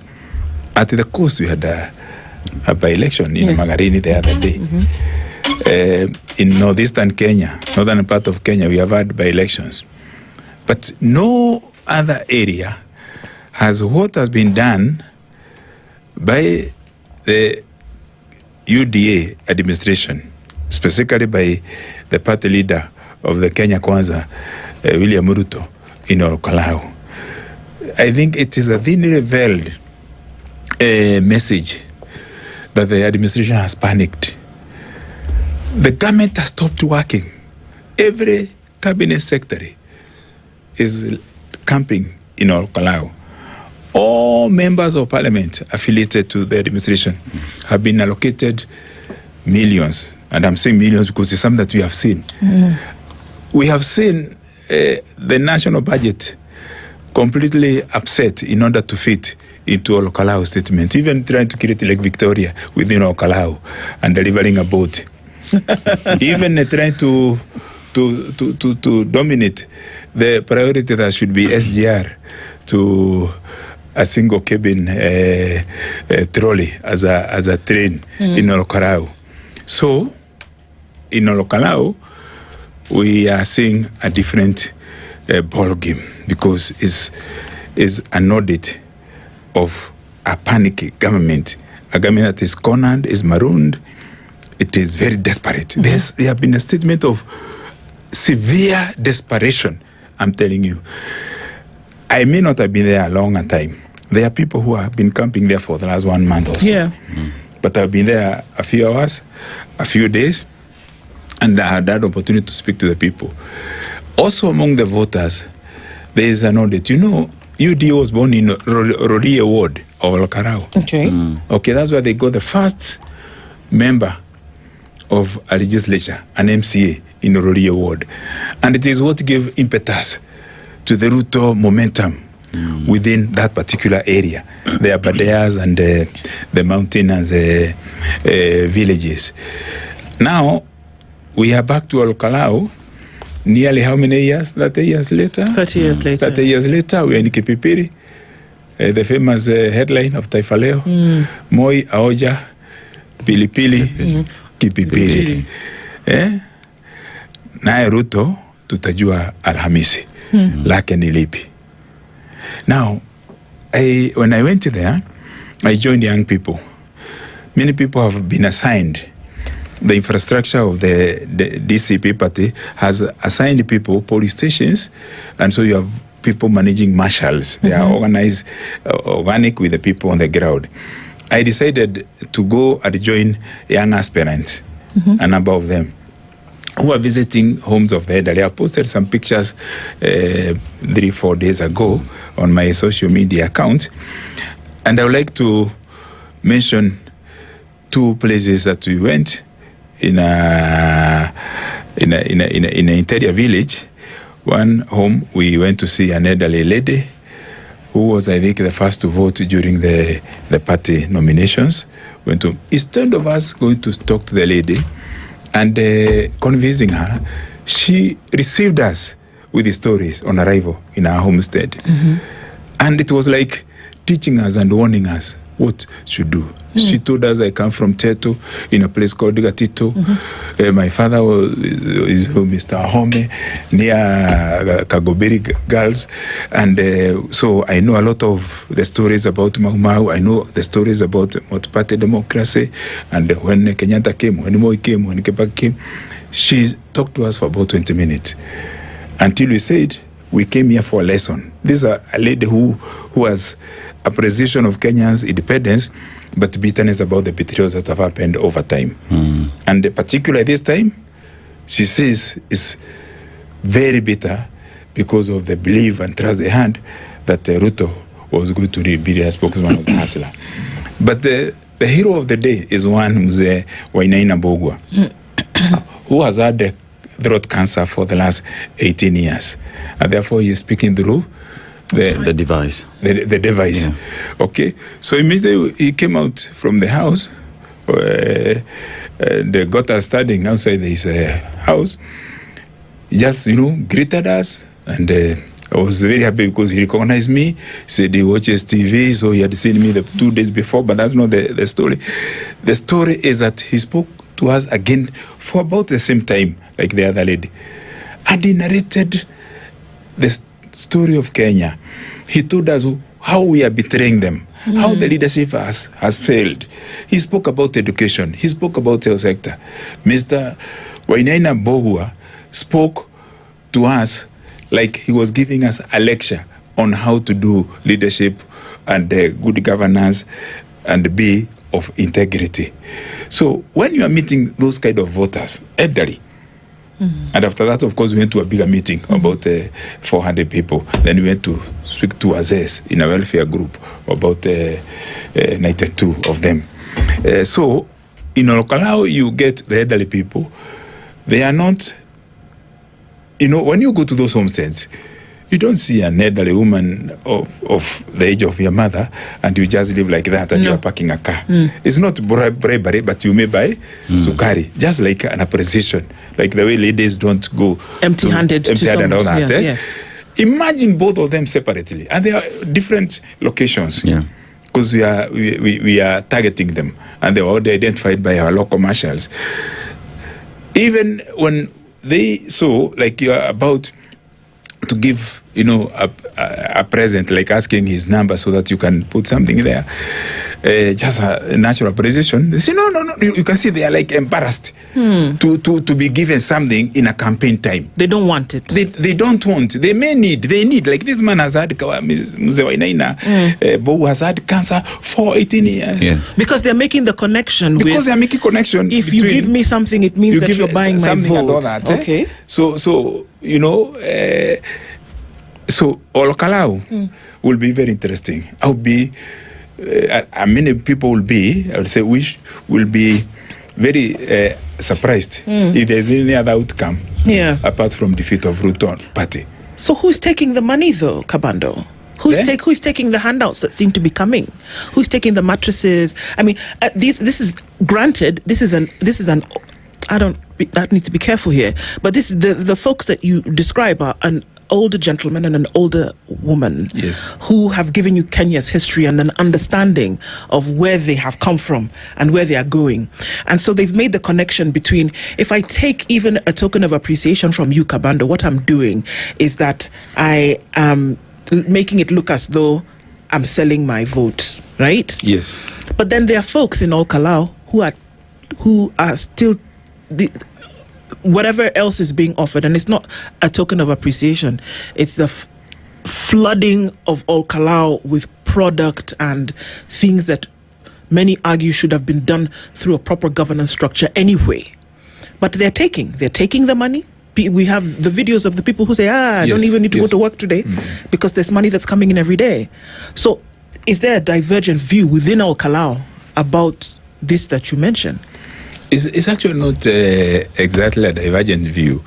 Is that because of the poverty levels in any society, not just Kenya, any part of the world, if you go with food, people receive food. Basic instinct is for basic survival.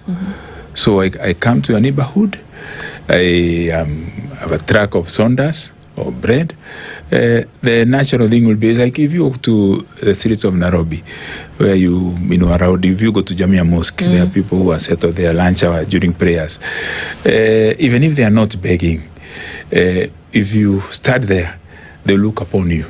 So the natural instinct for any animal, including human, that when you drop forage, they'll eat even if the forage is dry. They didn't have another alternative. But you know, the 4 years of economic starvation cannot be cured by a moment of campaign handout.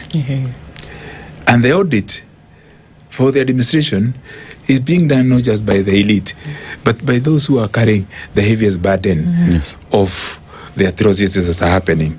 In those villages of Olokalau, when on my second day there, I saw people delivering the mattresses that are labeled GOK. As I speak, their mattresses that have been delivered to the JM Karaoke Memorial Hospital in truckloads. In fact, the gallant campaign coordinator there, John Medho, the senator for Nyandarua, Secretary General of DCP, was delivered. His homestead was delivered loads of those mattresses for them to be taken to JM Karaoke Memorial. As I speak, can ask your media on the ground. Because people are saying these are mattresses that are clearly designed for patients. By their size, they are meant for hospital beds. So people are saying, if I use this mattress, it's like I'm a patient in a hospital. I've denied Kenyatta National Hospital or mattresses to my homestead. So it's like a curse. So many people are declining to put those mattresses inside their homes. Even for the cars, as much as it is a utility equipment, people are also saying, really, they have been made so quickly, delivered so quickly, we are being bribed to take gas. And this is from a president who said that gas will be costing 300 to 500 shillings, and it is still up to 3,000 shillings and above. So the desperation, the panicky atmosphere that is happening, where you have cascaded all cabinet secretaries. And by the way, even in parastatals, they have sent employees, particularly those in management, in parastatals who speak Kikuyu language. They have been compelled, coerced to go to Olokalao and camp on the ground in order to campaign. So it is suffocating government performance and delivery of services because of this need. But you know what? The audit is coming. And the audit is that because of this government that has made 100, just a few years ago, we had 100% transition to high school. As we speak, Olokala knows and everyone else knows that 150,000 grade 10 pupils have not transited to school from grade 9 to grade 10. They can see that. They can see many other things, including SHA happening. They can also see the militia dominance. You have seen what, and you know, how did these other nations fail? All nations in the world that are in war, including Sudan, started the way Kenya is starting. Police combining with criminal gangs in order to protect a regime that is cornered, a regime that is under siege. Slowly, the authorities, the civic agencies that have now been subdued, that have been oppressed, in order for them to lose legitimacy. If you talk about the IPOA, Independent Oversight Authority for the Police, if you talk about the Kenya National Commission on Human Rights, they are no longer speaking. If you talk about the control of budget is always being attacked, the Auditor General is always being attacked, Parliament is completely kaput. So people can see the degeneration to a militia state. And when those people become part of the system, in the police force, they can, in the local area, they can dominate the OCS, the officer commanding the station there, the officer in charge of the police division, the OCPD. Then they'll demand more blood. And when they demand more blood, they actually subjugate the state agencies. When they do that, they become illegal state operatives. And Kabando, all this is happening at a time when everybody can see what is happening. I mean, you look at IEBC and even its response to, it's pretty much push from Wananchi on what is happening there, that we saw individuals getting fined. But that notwithstanding, it had perpetuated for a very, very long time. As we approach this audit that you say, what would you reckon is IEBC's role in ensuring that the election on ground reflects that which ought to be? I think without sounding alarmist, we need more than IEBC. Because IEBC, as we said this last time here, as currently constituted, is of surrogates, captives. People are criticizing IBC as an institution, but we look at the composition of IBC. One person who is the chair was actually recruited without going through the serious due process. But people said, okay, he's from Turkana. Okay, we even want to know that he is a proxy of an employee of Ruto at the State House, and he used to work with that employee in the county government of Turkana for 10 years. So people say, we want to ignore that, so that we want to build a nation of ethnic diversity. Inclusivity. So we ignore that. Another member is known to have been one of the drivers of the National Youth Service scandals when he was working at the ministry.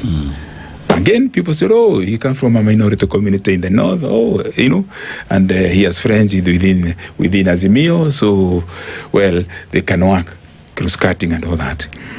As currently constituted, IBC will require a lot of pressure and oversight, besides very strong observer missions, very strong political party organizations, and for the election to happen competitively, those of us who are not within government will have to organize ourselves better so that we minimize the chance. If a government sees the multitude of the coalition that has been built, and then it sees the massive interest of other institutions, including external, this is what we call even Friends of Kenya, to take a keen interest on what is happening, because IBC is captured, the police force is being dominated by the militia. That's a fact.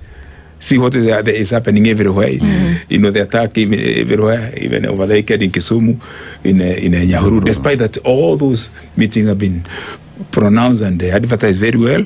So they'll need a lot of pressure. But the good thing is that we are all largely agreed that the system and the incumbent regime has something to do. They may come with the PowerPoint, but people who come with unpaid bills, people who come with the reports of mortuaries where their children were taken when they were shot, they will come with PowerPoint to say, we are giving new promises. But people will come and show Ruto the land that he used, the hustlers, to get to the top, where he started throwing taxes to them. So I think it is not lost, because Kenyans are agreed. The only thing they are asking is they are going to be an organization that will do things okay, so that we have a credible alternative. But in terms of the lease for this current administration, I bet that citizens are ready to terminate. Let's take a break. But Kabando's seeing beyond the noise. You seem to be seeing beyond the handouts, and that deeper than that, there is something else that Kenyans ought to be a little bit more concerned about. We'll delve into that a little bit deeper when we come back from this break. Kabando is with us this morning, and we're looking at beyond All Kalau, what it actually means beyond this by-election. You want to stay here for this? Good morning. We'll be back. This is the Situation Room, the only way to start your day. Traffic.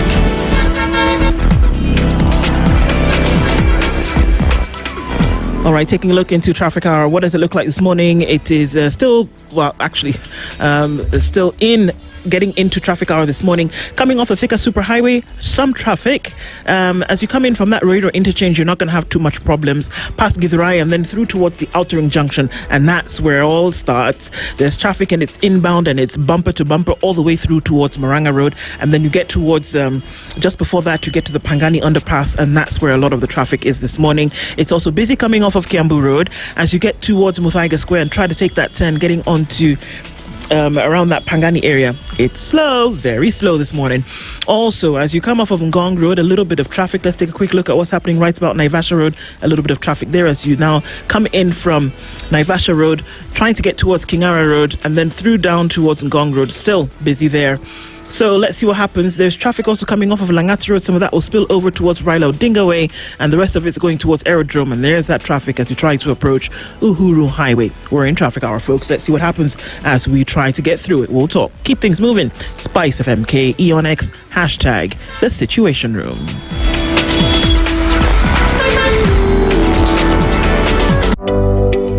Every day behind the scenes, Kenya Pipeline Company PLC keeps Kenya moving. Now operating as a public listed company, KPC PLC is built to support national development and energy security. From the Port of Mombasa to East Africa, KPC PLC powers transport, storage and distribution of all petroleum products. And through KPC Foundation, it continues to uplift communities across Kenya.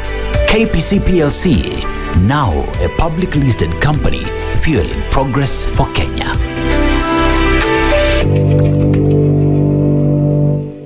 Sura yako Hii Julai, toa baridi na bei chini, burudani juu kwenye Star Times. Usikose Sura ya Pili, simulizi ya ziada. Mwanamke aliyetelekezwa na mumewe Sam na kujikuta akikabiliwa na maamuzi magumu. Je, atabaki na kupigania ndoa yake au ataondoka na kuanza ukurasa mpya wa maisha? Jiunge na waigizaji Anita Wawuda, Gibson Hausa, Michael Saruni, Ivy Wanjiku na Jovial kila Jumatatu hadi Ijumaa saa 2 kamili kwenye Rainbow TV. Pata aerial decoder kwa shilingi 1399 tu na dish decoder kwa shilingi 2499 pekee. Jiunge leo katika maduka yetu kote nchini Kenya. Bonyeza star 858# kurenew subscription yako na kuenjoy offer ya kupata upgrade to the next high bouquet valid till 31st July. Star Times. Enjoy digital life.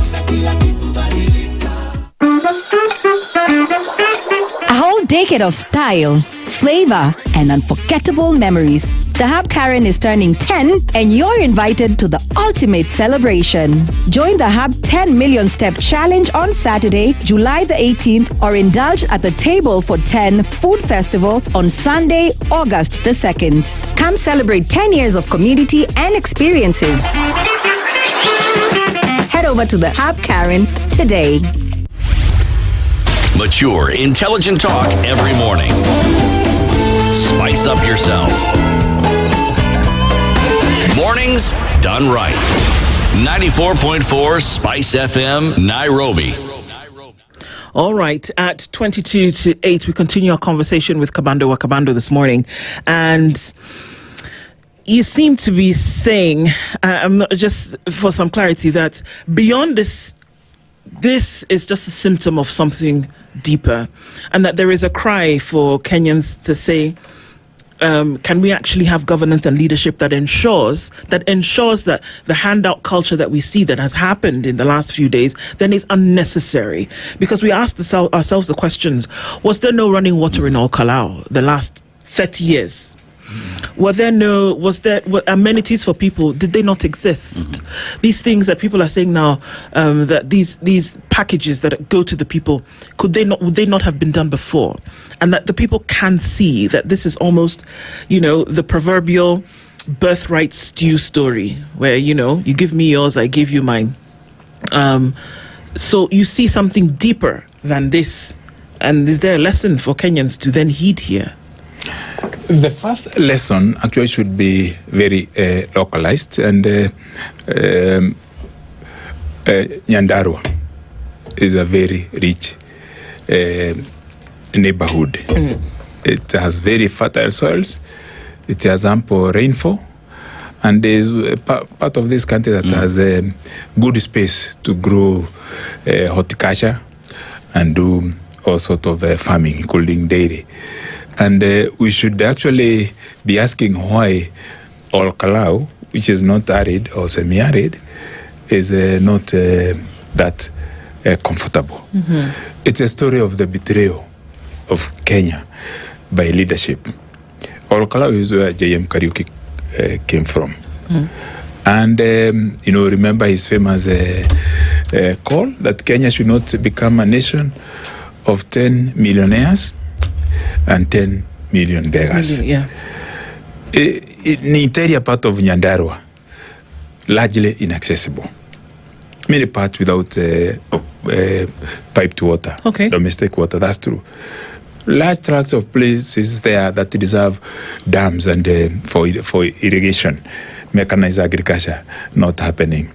There have been a problem, not just in Okoh, but in the whole country of the Republic of Kenya. Mm-hmm. Therefore, the problems of Okoh cannot be lumped on one particular administration or individual. That I dare say. Because J.M. Kariuki was killed because he dared the domination of the state by those unfit and those who are insensitive to the needs of the people. The same that happened to Lama Pio Pinto, the freedom fighter, who was shot here in Parklands, or even Tom Mboya in 1969. Remember, Pinto was the first assassination in 1965, and Tom Mboya 69. J.M. attended, was the only person from Mount Kenya region to attend the funeral of Tom Mboya at Rusinga Island. So, the question of impunity and corruption is a statement of why Kenya has lagged behind. The only difference between the previous administrations and this administration is that this is doing shameless robbery through deception and not apologizing for it, not even pretending to do something, but really hypocritically engaging in acts that can even be discovered by a 5-year-old, that this is not the right way to go. And the contradiction of it is because Ruto came on the hallmark of the hustler, who is going to deal with the basic issues of the Mama Bogas, may I say Mama Warus. Karao is known for Waru. Yeah. So, the bitterness with the people, the anger with the people, is that their hope has been robbed. And now, even without shame, is downloading the gluttony, the ravenous gluttony of his proxies, his sycophants, to the ground. The kind of campaign that has been done to all Kalau is a clear evidence that this administration is not ready to let go. Unfortunately, our vanguard is the Constitution of Kenya. And things will happen. The lease is being terminated. The specimen of how termination will happen will be within the next 2 days on Thursday. Next year will be an avalanche of that termination. But we must be mature and good enough and patriotic enough to organize ourselves so that the takeover from Ruto will be a clear alternative with a clear charter on how to do things different. Kabando, we look at what is happening in Olkalau today, and many have said that is the litmus test for what is to happen in 2027. Now we look at how the law has been abrogated because we've seen state officers on the campaign trail against the law. The court has ruled on that. We know very well what we should do, what we must do, and what we shouldn't do. But that notwithstanding, then, you look at the people's response, whether you talk about Mbere, what happened in Mbere, Malava, would one reckon that the feeling on ground on how they feel and the change they need cuts across beyond even Olkalau? It does cut across? A very good question. You know, let's go back to 2002. The same country, the same constitution, the same people. But within hours, people behaved differently. The very people who are subservient somehow to Daniel Moi, a few hours after the rainbow took over through Moi Kibaki, were gathering at the KICC singing Marietu for takeover of Kenyatta International Convention Center. And he did that generation of national demand that KICC must go back to the people because it had been grabbed by KANU, did happen through the Ministry of Tourism. A few months later, everything was done, and today KICC is a parasito. What does it say? The same people and a new different environment.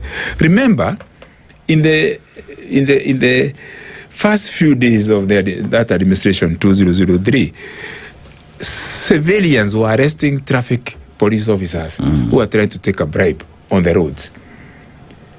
And things happened.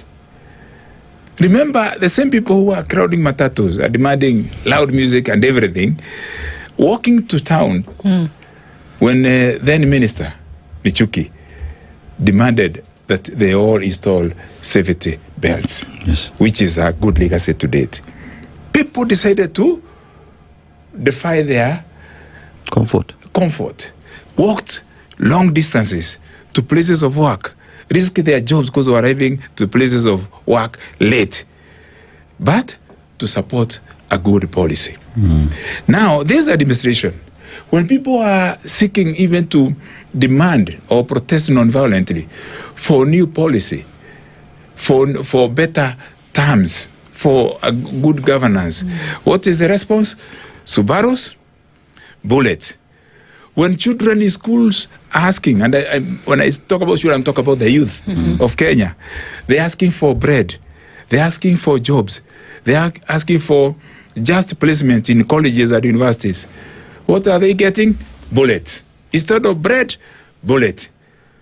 Instead of comfort of trekking with twigs and placards into a Subaru, abductions. So, what I know is that it takes daring or audacity for things to change. But when those things change, you remember, you see all these bypasses. I've used a bypass to Arabia. Otherwise, I would have come here at 10 instead of, I arrived here an hour before because of these eastern, northern, southern bypasses. When Raila Odinga was Minister for Roads, when he was demolishing those houses, he was said he was attacking the rich people who had built on government public land. So, if you do the right thing, people will be with you. Remember, in the first few months of Ruto administration, some of us were supporting him on when he was saying he's going to make sure everybody pay taxes, and he was saying, you know, I'm going to upset this system, I'm going to establish an inquiry to investigate on impunities. We agreed. But what happened? He targeted those who are corrupt. He enrolled them into his cabinet. He started seeking the so-called dynasties that was condemning. He brought them to their fold and started abrogating the constitution, breached every article of the constitution, appointing illegal advisors. You know, he said he is going to change the university funding model. Now, universities are collapsing. Those that are still standing, by grace of God, or by spectacular stewardship, by the administrations, they are just fortunate. So, yes, Kenyans the same. They will receive a bribe here. They will receive a handout here, whether it's in a Malava, whether it's in Kisumu. You will get a goon in Nyahururu. You will get a goon in Homa Bay. But it's because the fish is rotten from the head. It is because, as I said last time, the eloquence of empty plates and the eloquence of deception is in place, and the reign of statehood and the palace of the Republic of Kenya is occupied by the unfit. Another thing that has come into, and I've thought about this for a couple of days now, and really went into, as we look at the violence that we see, that seems to now be an element of wherever you are, politics. I look at rallies that started maybe 6 months ago. Yes. And in everything, there has either been the threat of violence or there has been actual violence. And it has exacerbated to the point that we see what we saw a couple of days ago in Kisumu and in Nyahururu. Violence is it's an old age tool of politics. It's been used for the longest time as a tool. But what it is doing now seems to be instilling fear in the hearts and minds of many. So two things happen. Number one, they don't come out. Yes. And number two, they do not speak up against the status quo because they are afraid. How do you see this playing out moving into the future, when at the same time we are saying that constitutionalism and the voice of the people must be the loudest? You know, let's first celebrate the veterans that have been vanguards of non-violent politics in this country. Just to show how backward we have gone when it comes to political maturity from places where we demand and deserve good examples. You know, there was a time in this country when a tomboya would be a candidate here in a Kamukoji, dominated by the Gikuyu ethnic community, but you'd always defeat the Wanjegis. There was a time when Achinga Neko would contest in Nakuru town and win hands down against a 90% dominated ethnic Kikuyu. Yeah. That things used to happen. There was a time when J.M. Kariuki in 1974 would not put a poster and will not go to campaign because it was bad for him even campaigning, and is elected with a landslide, 95% of the vote, yet he is not even campaigning, and there's not a single voter who is molested, and there's not a single skirmish. So the state could push you, but it did not go that extra mile. There was, of course, the incidences of extremism, but I'm talking about the communal. Today, the example you are getting, not just from Molokalao, from every part of this country, because you have seen what has been happening in churches. Yeah. You know, in Kariobangi, you saw what happened to Sivuna and Orengo. Yeah. You saw what happened in Nyahururu. And government is present. These rallies are announced. These are places of worship. These are, so even yesterday there was an attack of a member of Yala, Kanikega, my friend. So, where we are going is a dangerous place. And many people are speaking. Last evening there was Baraka Muluka in these studios in KTN. And he spoke exactly what I'm saying now and what other people said before. We are not just talking about a president who is at a siege and who is extremely greedy and extremely desperate. I dare say we are not just talking about Ruto the person that we know. Who are we talking about? We are talking about a conman. And you're talking about something that people may not want to hear. We are talking about a person whose track record is known. You know, we have a mzee called Atwoli. Before he came to the system to survive and to protect his interests, and he's my friend, I call him my dad, for good reasons. He said that if Ruto becomes president, he will carry the central bank on his shoulders. That was Atwoli. And he said if Ruto loses an election, he's going to hang himself in the Sugoi. So we go there and cut all the trees so that he can live to see Kenya being led. Unfortunately, and I saw Kerito Murugi speaking, people who have something to hide from the Kibaki administration, from the Uhuru administration, are now grouping in Ruto. Those former ministers, those senior people who use their positions to misappropriate and loot, who at one time or another have been accused of murder or have been suspended from their position because of allegations of corruption, are now gathering. So the plethora we have today are greedy people, desperate people, and guilty people, I dare say. There's nobody of sane mind, or patriotic zeal, and nationalistic credentials who can dare now go and anchor the administration of Ruto. If Ruto, by God forbid, makes back to State House, get a second term, either we have an exodus, as you told us, get out of the country, or he takes us where he vowed he can.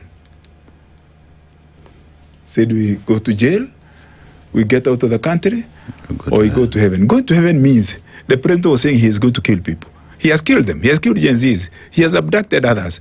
If by mistake he comes back to be the president of Kenya for another 5 years, we'll have many Kiraitos and many Atoris. Those are cowards. Those are guilty. But you'll have an exodus of the Gogo Adhiongos and Shadrach Gutos again. People going to exile because this is a country that will be unlivable. And we need to say this. It's serious stuff you're saying, Kabando. And did you see in Embu the other day, my sister Nduh? Yeah. Did you see the president talking in Embu and people are not cheering? Until he got so desperate, he said, oh, you, he pointed to a man. I'm going to give you something so that you can give these people. At top of the vehicle. He has never alighted. He is barely on his desk, except the showcases of what if you cannot address the basic issues of the pocket and food for the people and security for the people. What can you talk about infrastructure fund or sovereign board? Kabando. Then you gather children around your state house. I never saw mature people like Kibaki or Moyo Kenyatta never did those kind of things. We are having a child play instead of statecraft. Kabando leadership is... You know, when you present children, when you are signing those bills, they are there with the uniforms. Then hand out to schools and all that. But everything else is collapsing. Everything is coming down. Yeah. You are rotten to the core. Illiterate. Kabando leadership is about the people, improving the situation of the people at the end of the day. At a time when the people, Kenyans, are saying things have gotten worse, we are poorer today than when you took office. What credence then do you have to coming back to tell the people that I will deliver if you give me another chance, when the people are telling you, I'm sorry? We are poorer today than before. Yes. And the bad thing is that multinationals have been relocating. Independent media, particularly this started group, is facing the atrocity of state. How the Nairobi Monthly, the Build magazine, the Society magazine, you know, the Economic Review, they used to, many years before we came multi-party and before we got the new constitution. Those things were happening. I think what we need to say is that let us do our little bit. As the Professor Mother would say, the hummingbird. The little bit, let us voice where we can. Let us act where we can in our own spaces so that we make Kenya better. But to pretend that we want to respect the president, or you are told to respect the presidency, when he is working in the militia, in Mount Kenya region, he is working in the Mungiki. He is working with Mungiki. And there is no country. See what happened in Sudan? They started working those things. In Bashir started working with the illegal groups. That's happened in Yugoslavia, in Afghanistan, other parts of the world, even in Europe. That was happening in Kenya. People can see that. That Theka Road at Pagani can be held hostage for hours. Next to Pagani police station, 2 minutes. To Muthaiga police station, 3 minutes. To NIS, National Intelligence Service, only 7 minutes. To GSU, only 6 minutes. To DCI, only 5 minutes. Even to Vigilante, here. Vigilance House. And yet, even Kenya Forest Bokarula is closed. In Kisumu, you get CBD closed. So who is safe now? We are all insecure when the country is in the wrong hands, where the militia are dominant. You have seen the people, you have seen the majority leader and the other sycophants of the president holding loads of cash that we last saw being done in the early days of the Moi administration, when you saw people queuing there with loads. So the long and short of it is that we are in a bad place, but Kenya is resilient and is optimistic. We can rise and we can actually reroute the cause of Kenya democracy, and that should happen. But I think it is not without people having the temerity, the underorders to say, for Kenya to go, Ruto must go. For Kenya to prosper, Ruto must go. For us to stabilize our nation, Ruto must go. It is not just a slogan. It is because Ruto is incompatible with sovereignty, the integrity, and the statehood of our republic. Kabando Kabando is politician. He's been here this morning, and the things that you've said, you've given that caveat many times that far be it from you to not speak the truth for fear of anything else. Thank you for being here with us this morning. Looking forward to more conversations with you, and of course, pushing this country in the right direction is what would be the desire for many. Thank you. Thank you very much for inviting me again. I really feel honored. All the best, and you are doing great work. Asante sana. Good morning.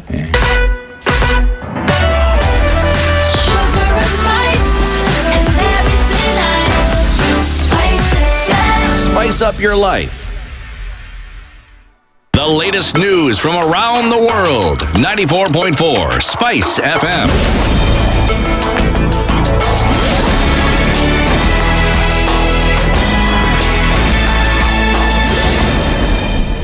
Good morning, this is the news. I'm Sheila Tembor. Human rights activists in Kisumu County are urging political leaders in the region to stop using youths to disrupt opponents' rallies. Speaking in Kisumu, activist Davis Okoh condemned the incidents and called on police to take action against those behind political violence, which has led to deaths and destruction of property. I would like to call upon the National Police Service to move away from mere rhetoric. We are tired of press conferences held by the police. We want to see action. We want to see the perpetrators, the funders of this violence being held accountable. It doesn't make sense at all to misuse young people who have no employment to cause violence. And as we approach 2027 elections, we are deeply concerned that the trend that we are seeing may lead to worsening scenarios of violence that are unprecedented and never seen before. Okoh also appealed for political tolerance and stability among leaders to help curb recurring clashes between rival groups in the region. It is high time the state must rise to occasion, and I challenge the CS for Interior, Honorable Murkomen, to take action and to ensure that there is peace in this region. Last but not the least, let me call for political tolerance in this region. Our constitution guarantees us freedom of expression, political rights, and so forth. Let us exercise these rights within the constitution and tolerate one another so that together we can achieve peace in this great city of Kisumu. The government has released 1.8 billion shillings in cash transfers to 133,484 vulnerable households in 8 arid counties under the Hunger Safety Net program. The National Drought Management Authority says the funds cover payments for the February to June 2026 cycles in Turkana, Mandera, Wajir, Marsabit, Garissa, Isiolo, Samburu, and Tana River counties. Each household will receive a monthly stipend of 2,700 shillings to support basic needs and help families cope with economic shocks. NDMS says beneficiaries will access the funds through Equity Bank and KCB agents and branches, with those facing challenges advised to update their details through bank branches or county NDMA offices. And that's the news. I'm Sheila Tembor.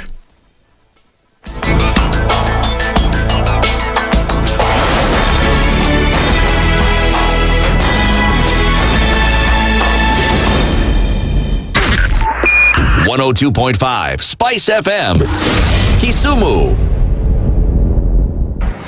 The following takes place from 6 a.m. to 10 a.m. every weekday on Spice FM. Residency is fairly interesting in the sense that it will actually take us to a new consciousness. Swali zile watu waulizi na swali muuliza na shangala ni aje, kwani huku kunaendaje? 30 billion shillings annually on travel alone in public service. A Kenyan can even demonstrate every single day of his life that Ruto must go. That is the only message of his demonstration. That is his right. That bribe blinds the eyes of the wise and subverts the cause of those who are in the right. This is the Situation Room, the only way to start your day. The following takes place from 6 a.m. to 10 a.m. every weekday on Spice FM. SRC's mandate is constitutional. It's not an advice. It's actually something you must do. Like now, you abandon, of course, the narrative of wheelbarrow, Mutua Mjengo, Mama Mboga, and all those, that rosy narrative. Your expenditure is 3.3 trillion, and you're collecting only 2.5. Out of that 2.5, you're spending 1.8 trillion to service loans and so forth. That the CDF kit, it's itself a symptom of corruption. This is the Situation Room, the only way to start your day.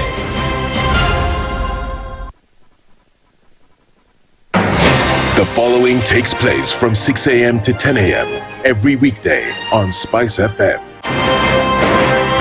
Baba should disown these experts and say they went there on the, because he keep on telling us that these experts just you came from Dubai and you found them there already at State House looking for jobs. Government has to has to introduce austerity measures. It's something that this government and the previous ones have not been able to do in this country. We've talked about it so many times. And really, I think you have seen the modus operandi of William Samoei Ruto since he came in. It's just showbiz. This is the Situation Room, the only way to start your day.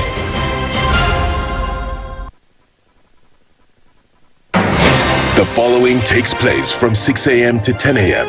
every weekday on SpiceFM. I am also a publicly elected official. Okay. My salary is paid by your taxes. Yes. So if you need me to answer questions, we will not run away from you. Asante, we will always be here. The government itself is engaging in corrupt practices. That the government itself deliberately schemes to influence through bribery members of parliament. You pay for a passport online. Alafu you're told there are no booklets. I rebuke matters corruption, because corruption has brought this country to its knees. This is the Situation Room, the only way to start your day.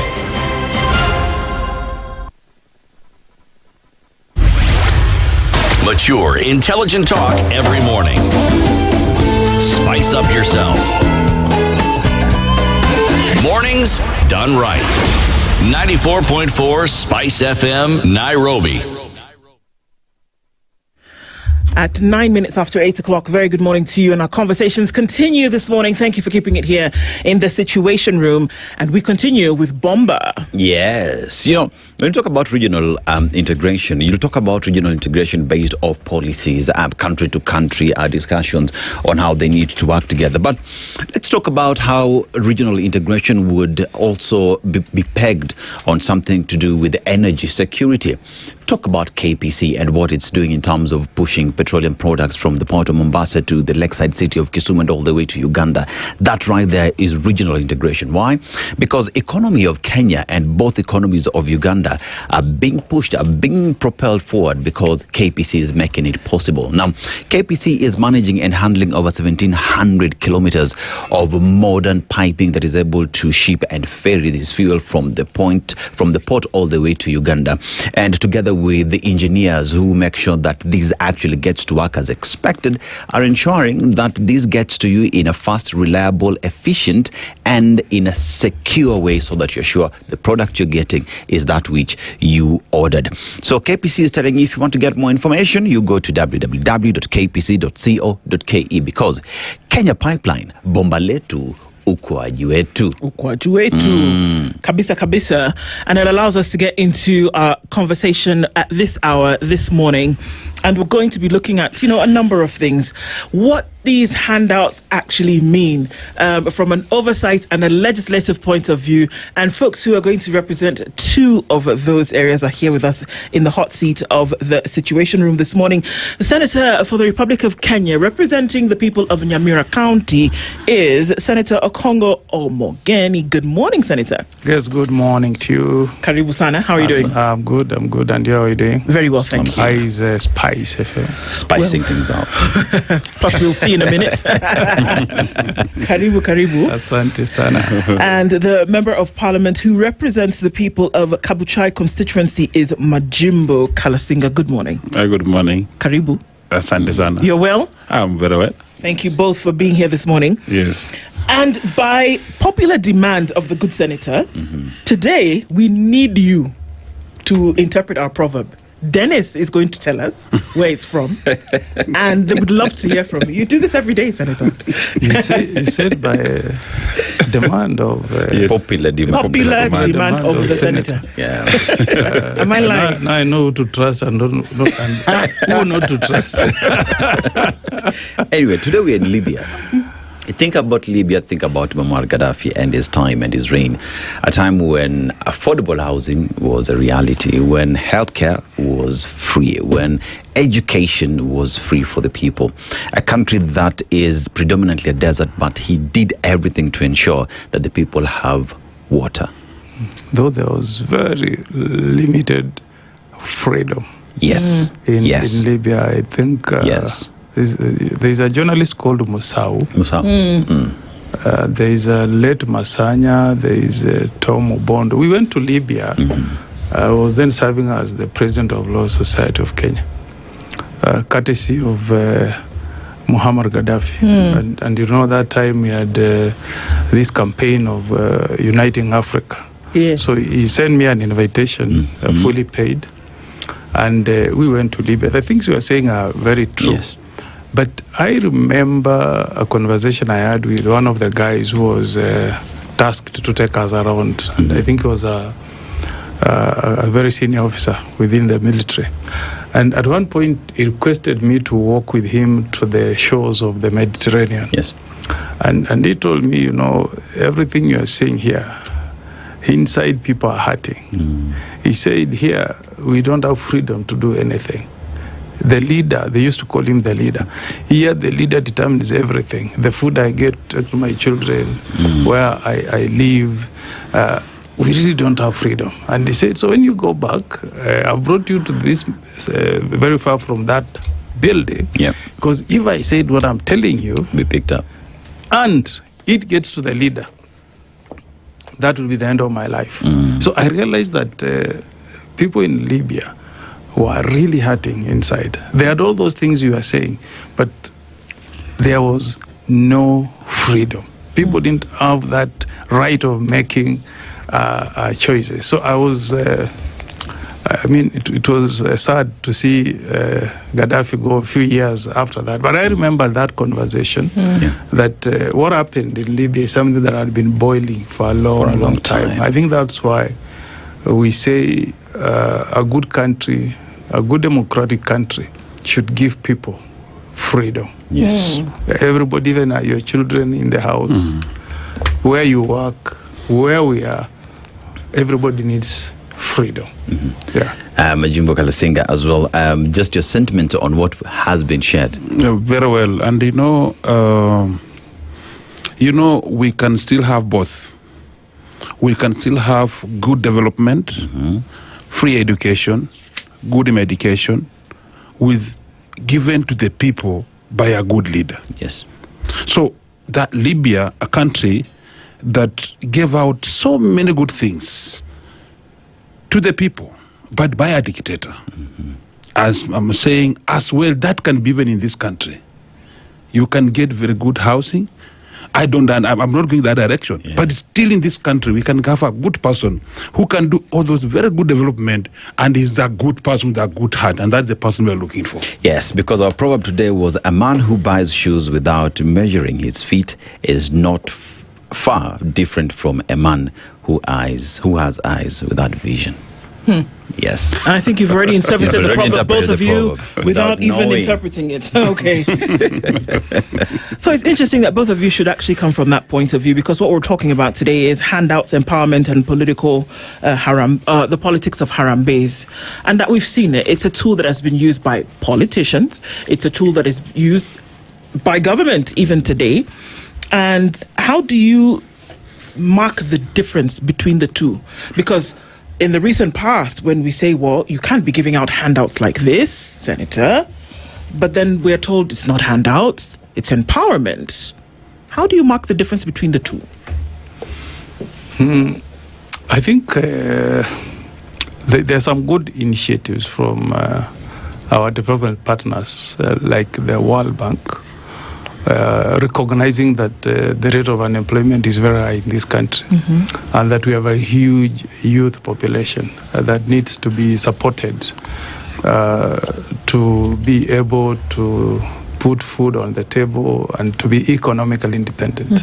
So there are a number of initiatives that have been rolled out to assist a number of African countries. If you go to Rwanda, you'll get those initiatives there. You go to Tanzania, you get those initiatives. You go to Ghana, everywhere. They're also there in Kenya. I think the difference is the way we are politicizing these loans. And it's a loan. I hope Kenyans understand that this is not this is not money that is being given to us as a charity. The president and his supporters can come up with a charity and say, we want to help the poor and the vulnerable. That is different. This is money that is coming to us from World Bank and is supposed to be disbursed in a way that is very scientific, benefit Kenyans across the political divide. It's not money that has been brought to give maybe the people of Bungoma, to use that example, because they support the government of the day, or to exclude the people of Nyamira because they are senator, does not identify with the broad base. This is money that's supposed to benefit all Kenyans. So that is a good thing. What I find a problem is when you want to politicize this issue of handouts, making it to look like the person giving that money to you is your savior. If he's not there, then it's like life will come to a standstill. No, not at all. So let the money come, but let us use it in a manner that does not demean the people we are trying to assist. Let the people understand that this money is rolled by World Bank. It can be disbursed to us, even if tomorrow Kasinga, Majimbo Kalasinga is the president, or Kongo Morgan is the president. That commitment from World Bank is there. So it doesn't require any magic for us to get that money at all. Yet, Majimbo Kalasinga, what we see is that the communication on what these funds are is where we get it all wrong.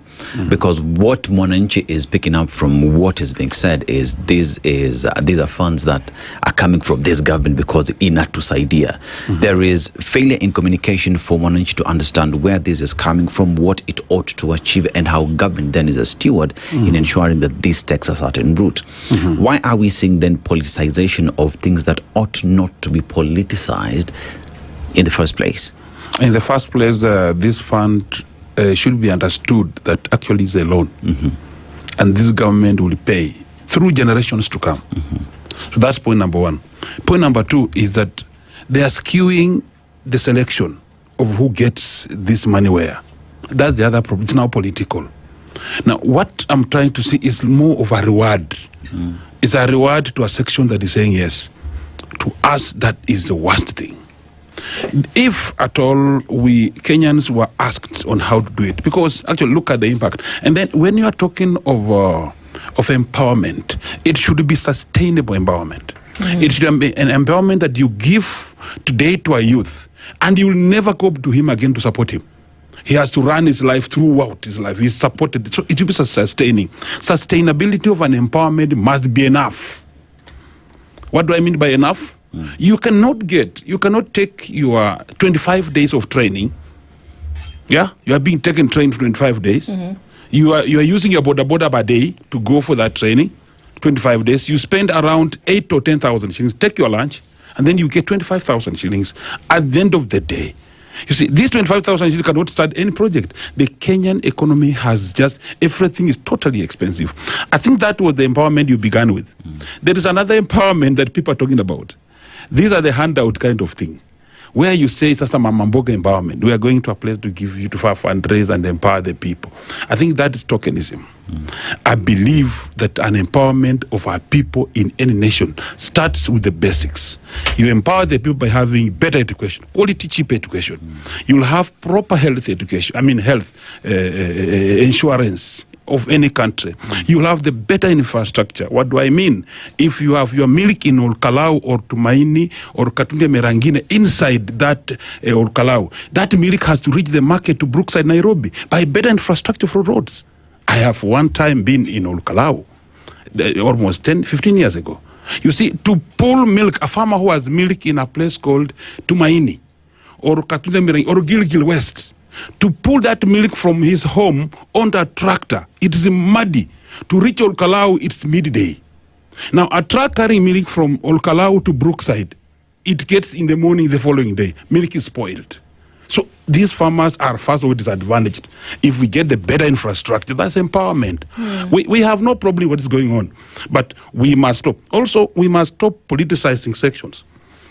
I have looked at how things are done. We must have a change. And then I'm realizing that even this country must plan its ways. Every empowerment has to come through budget. That will reach the people properly. You know, this can if it goes through budget, then there will be nothing like you are a yes man or a no man. I'm telling you, these beneficiaries of this money, go and find out. There are people who are chosen because you are somewhere. That's the difference. Does Parliament have eyes on these empowerment funds that you're talking about? Can Parliament sit down and look at how these monies were spent, the allocation, what it did, so that we talk about the sustainability of these funds in one way or the other? It ought to. But now the problem is that Parliament is no longer Parliament. You can get it for yourself. The Parliament that we have, the problem in Parliament is when you tie in opinion, you vote. But look at how the huge part of this parliament has been auctioned to the other side. In fact, people don't want to see the better part of parliament that has joined broad-based government. That was the worst that happened to our parliament. We must demand our parliament back.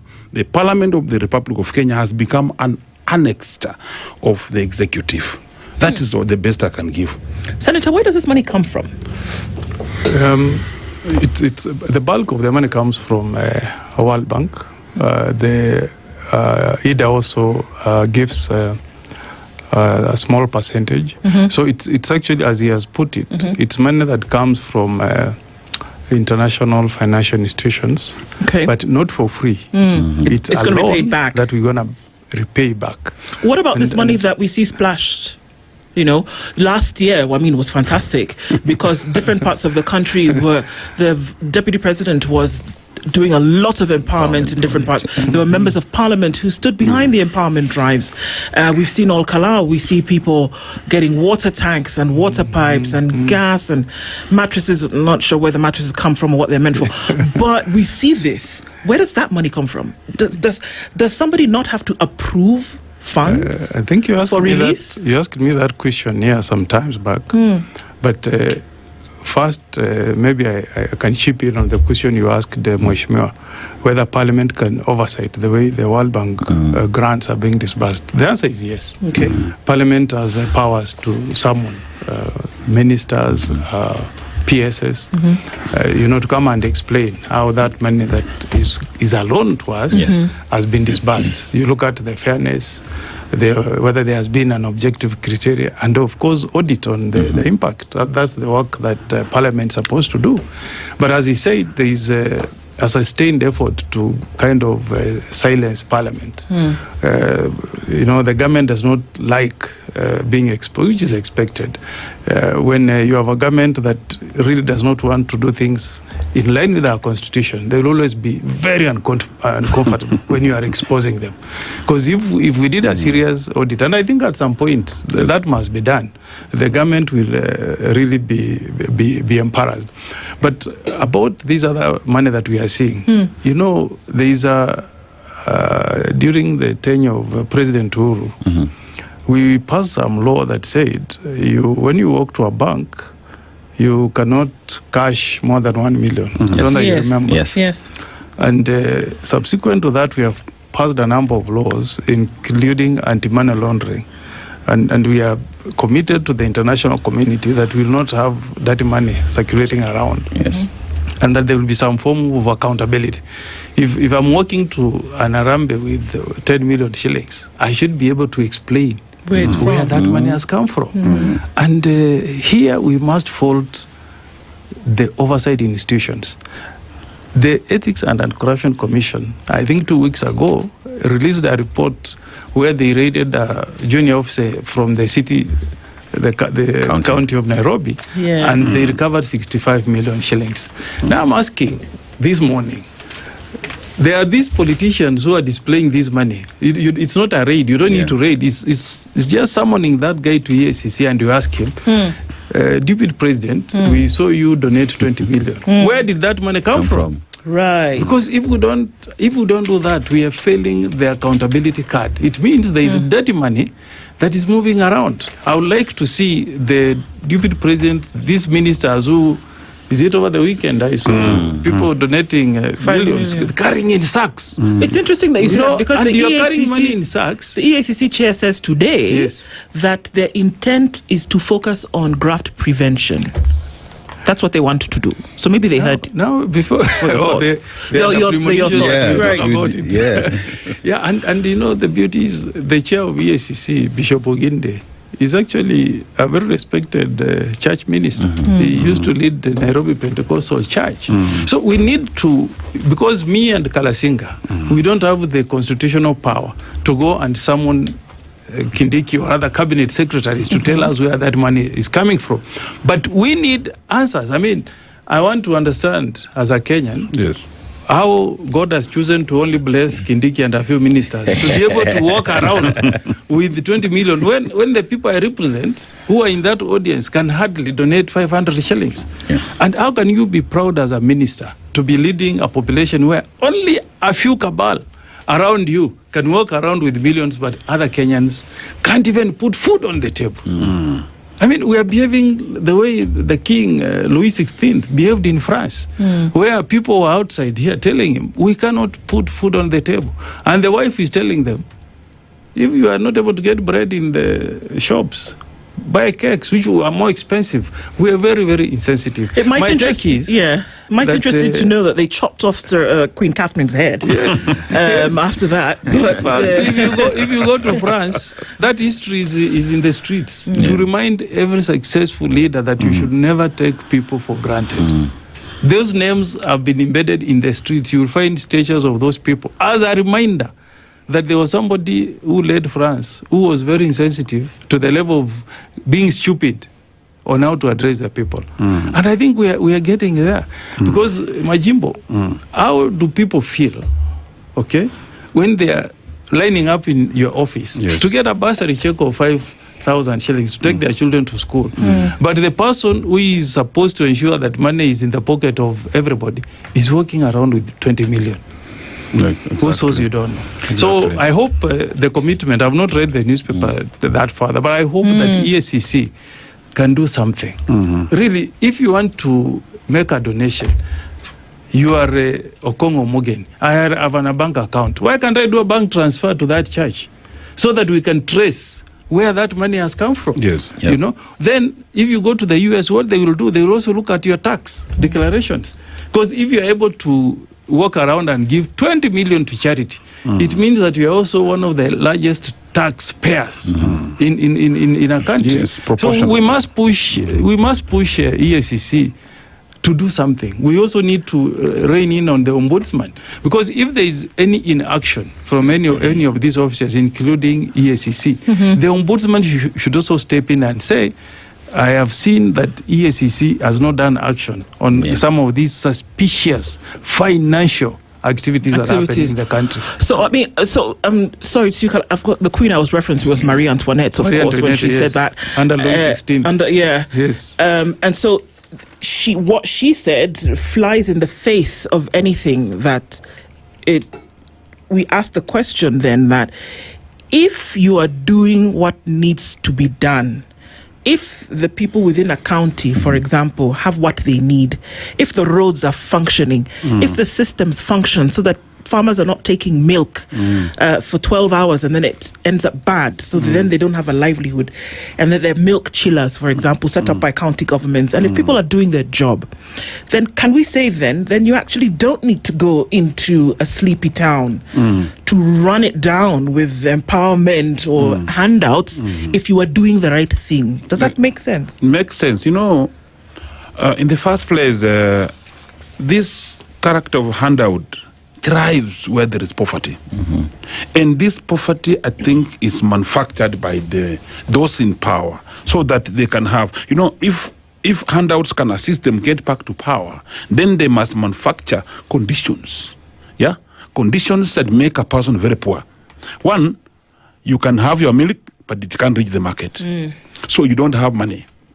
You have your sukuma wiki, it cannot reach the market because aphids are clearing it. You don't have the best sites. So when a person is that vulnerable, then he's a customer for receiving handouts. This government is making, and you see, it's if you take students to school, all of them, a better education system where all youths are in school, then you lack those goons. So they are working, they are manufacturing this kind of thing to make it. I want also to add a point, Mheshimiwa said, that we have leaders in this country. If you tell them that I slept hungry yesterday, they will tell you, did you miss appetite? See, in their mind, they believe he has nothing to do. How can you miss to eat? You refuse to cook. You see that what you said actually was in France, but what is in Kenya now is we have people in this country who have more money. A man who is too opulent to a level that he can have a bail of 2 million. He can have a watch of 5 million. Imagine. And this is working to a church where people who are coming to bring sadaka, I call it sadaka, is 10 shillings, the coin. Dropping in a 10 shilling coin. In fact, if you go to a church and listen, you can count the number of drops of coins in that box because they drop by sound. Almost all of them. And then you go with a bail of 2 million. I'm trying to say that actually we are creating a two-country level. And this kind of goonism that is coming because of this handout, we have a book. We had a book called Kinjegetile. Walisema neno likawa kubwa na likamshinda likamwangusha mwenyewe. This goon character is rising in this country. It will become a militia of its own. It will come to destroy this same country. I'd like us to take a break, but I have to ask a question. Are we saying that it is absurd that a member of parliament, give or take, 1 million shillings is what you earn a month, and by the time it's subjected to tax, it comes down, you have allowances here and there, but okay. I mean, it's not going to go beyond, 15 or 1.5 million? Are we saying it's absurd that a member of parliament, the majority leader in parliament, no less, to turn up at an event with 5 million shillings, should it pose questions? It should. Yes. It should. Okay. It should. And you spoke about mattresses. I was the head of law site when we were crafting this constitution. Have you ever read what Article 81 says? That you should never win an election through corruption, through improper influence. Isn't that happening in Olokalaw? Yes. I mean, when you are giving people gas, I don't know that that's true. I read the story in the newspaper, but you are giving people if it's gas in the newspaper, it's true. You are giving people gas cookers. You're giving people mattresses. I'm told boats. People from Nakuru ride on matatus, go to Olokalaw, and when they go back in the evening, they go back with 3,000, 4,000 shillings. That kind of money. And I'm seeing the chair of IBC saying that we are going to do something. By now, we should have seen action. Because,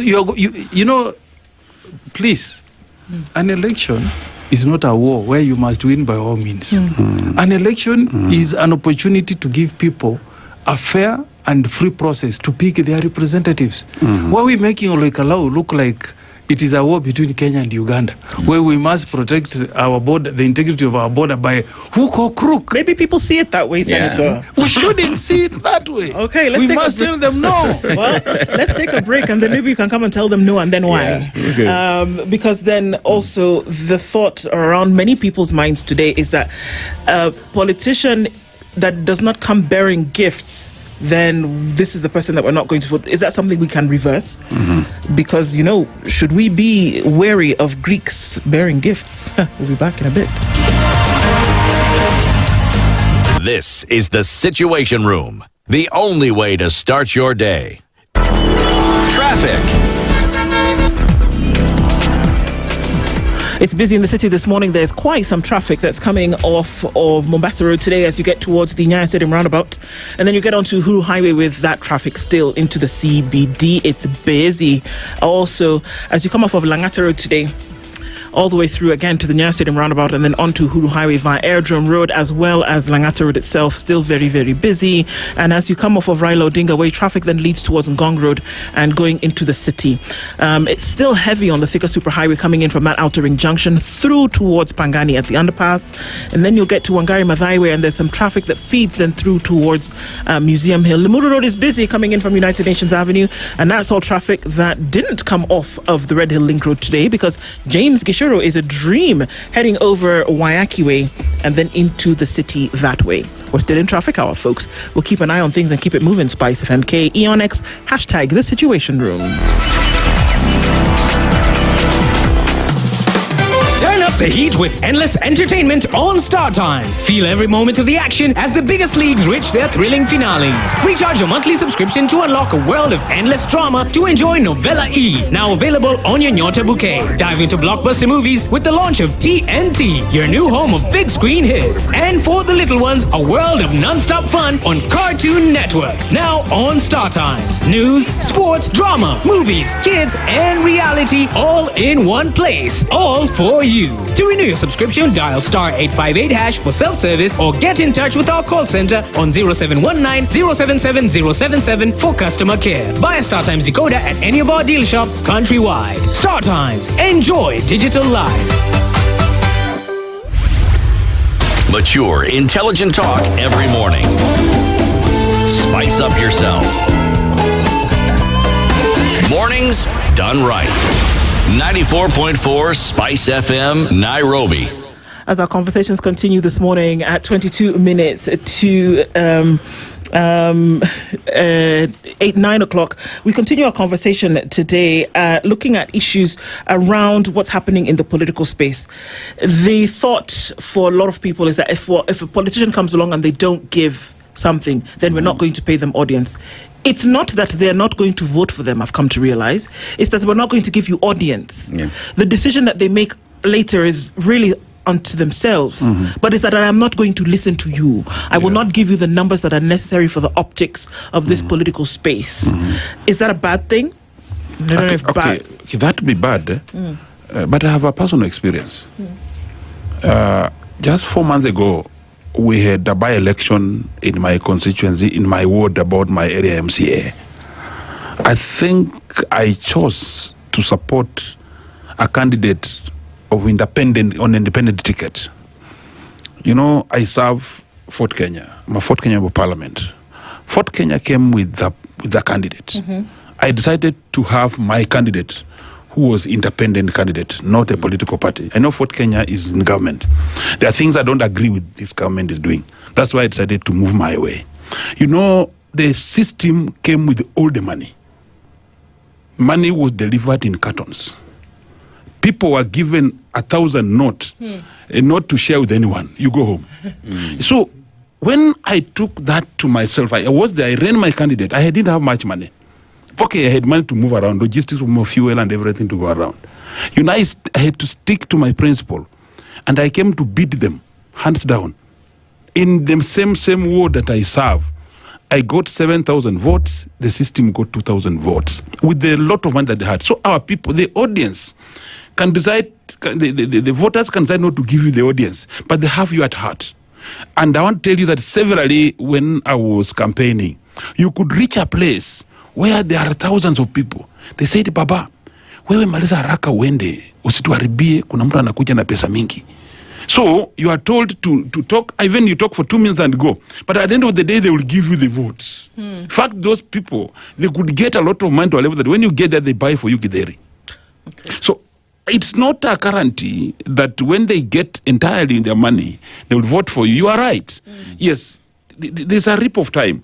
When it comes to like Kalau now, it's a time for rip off. You see, people have had problems for so long. Remember, we have people in this country where there is no breakfast, there's no lunch, they struggle for supper. Yeah. So if someone can come with 3,000, that can take you for around a week. So it's also good that they receive that money. And now the only problem is they are receiving that money at a cost. The person they will elect into that office, if they have to respect that man and vote for that person, and then that person will now be a system person. And that person will come to harden by bad policies back to them. So I'm trying to find a solution. Kenyans are getting wide, their ears and eyes are opening up. They will get the money, they will eat the money, they will get the goodies. Remember, Olkalawa, I was seeing mattresses written on GK. GK. That means either those mattresses belong to hospitals or they were going somewhere in a refugee camp. Yes, because they are bought by government. I am seeing every senior government official in Olkalau now, up to yesterday. So, in fact, I got a friend who was saying that actually, Majimbo, I wish this chairman of IEBC made his threat right by postponing this election. Oh, is it? Because they really wanted it postponed so that they could continuously eat and eat more. So that is the kind of, so if the issue of tokenism is actually taking issue like this, I'm only worried where people will vote according to tokenism. Yeah, Senator, we'll talk about tokenism, people walking around with money against the anti-money laundering laws that we have in the country. And we see monies being given out against, again, the electoral code of conduct of the country. What that is criminal. It's an illegality because it's unconstitutional. It's unconstitutional. Yet it continues to happen. Where is IEBC? Where is police? No, where is also EACC? Where is EACC? All those institutions. We institutionalized corruption that it's okay. And also the police, because the principle of our electoral system very clear that every election must be free of violence, free of intimidation. But what you have seen in Olkalau is to the contrary. You have seen people being attacked. You have seen vehicles being stoned. You have seen violence being meted against people. If you go to the principles of our national security system, and under Article 240, the National Security Council is chaired by none other than the President. Okay, the Minister for the CS Interior sits in it. It says that the police ought to be neutral. When we are doing our politics, the police are supposed to be neutral. That's why the Constitution says in Article 245 that the Inspector General shall exercise independent command of the police force, so that the minister does not bring his affiliation to a certain political party to interfere. But as you rightly put it, everything has been violated in Olkalau. The Constitution, the Electoral Code, the Elections Act, Ethics and Corruption Act, okay? And nobody has done anything. It could even have been of some consolation if we had even received a statement and a report telling us that we have gathered this evidence, we are trying to tie loose ends, and that action will be taken. If you leave it that way, my dear countrymen, where will this country be in August 2027? Will we have a country? Will President Ruto say, I'm a proud president of a country called Kenya, if we let this country go the way it's going in Olkalau, where you must carry, everything from mattresses to gas to money just to win one parliamentary seat. Whereas in the days I went to school, I never had a president telling me that he's the one who has given me money to get the loan I got to go to university. You remember we used to pass, you get a letter at the post office, you report to university, and you are given a loan by the government. And nobody will talk about it, but the system was working. The system was working. I saw by elections when I was young, a young person, under President Kenyatta and President Moi. I never saw what I'm seeing now. It's like we are retrogressing. We are becoming more primitive instead of being civilized. If you read international news, you will see elections happening in the UK, in the US. Do you see this nonsense? You don't see it. There's a way we should conduct ourselves as a civilized country. We cannot behave in such a primitive way and expect it to become Singapore. How? You will not reach there.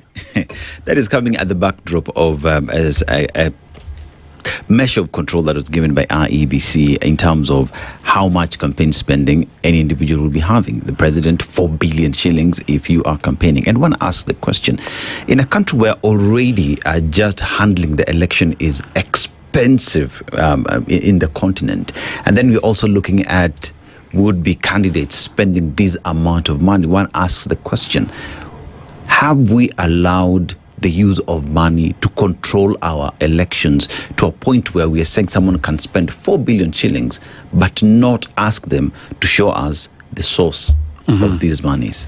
You know, in developed democracies, political financing is managed by a body that is transparent to the state. You must state the fundraiser that took you to this much. This money kept with these accounts. Every day this money was spent. So you can account for the 4 billion that IBC actually talked about. But Kenya is not watertight, you know. In fact, the original question you asked us is that how can an MP have 5 million at one day giving out? When my salary of 600,000 shillings per month is taxed, I end up getting my net of around 200,000. Or sometimes even 100,000. If someone has to go for mortgage, it even comes to 50,000. Where do you get the 5 million shillings at one time at a church function?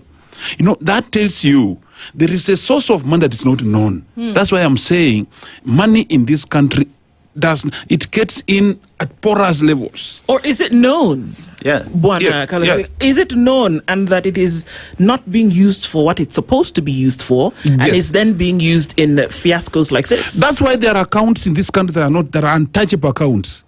You get somebody say that the money that is going to the intelligence and the security must not be known and audited.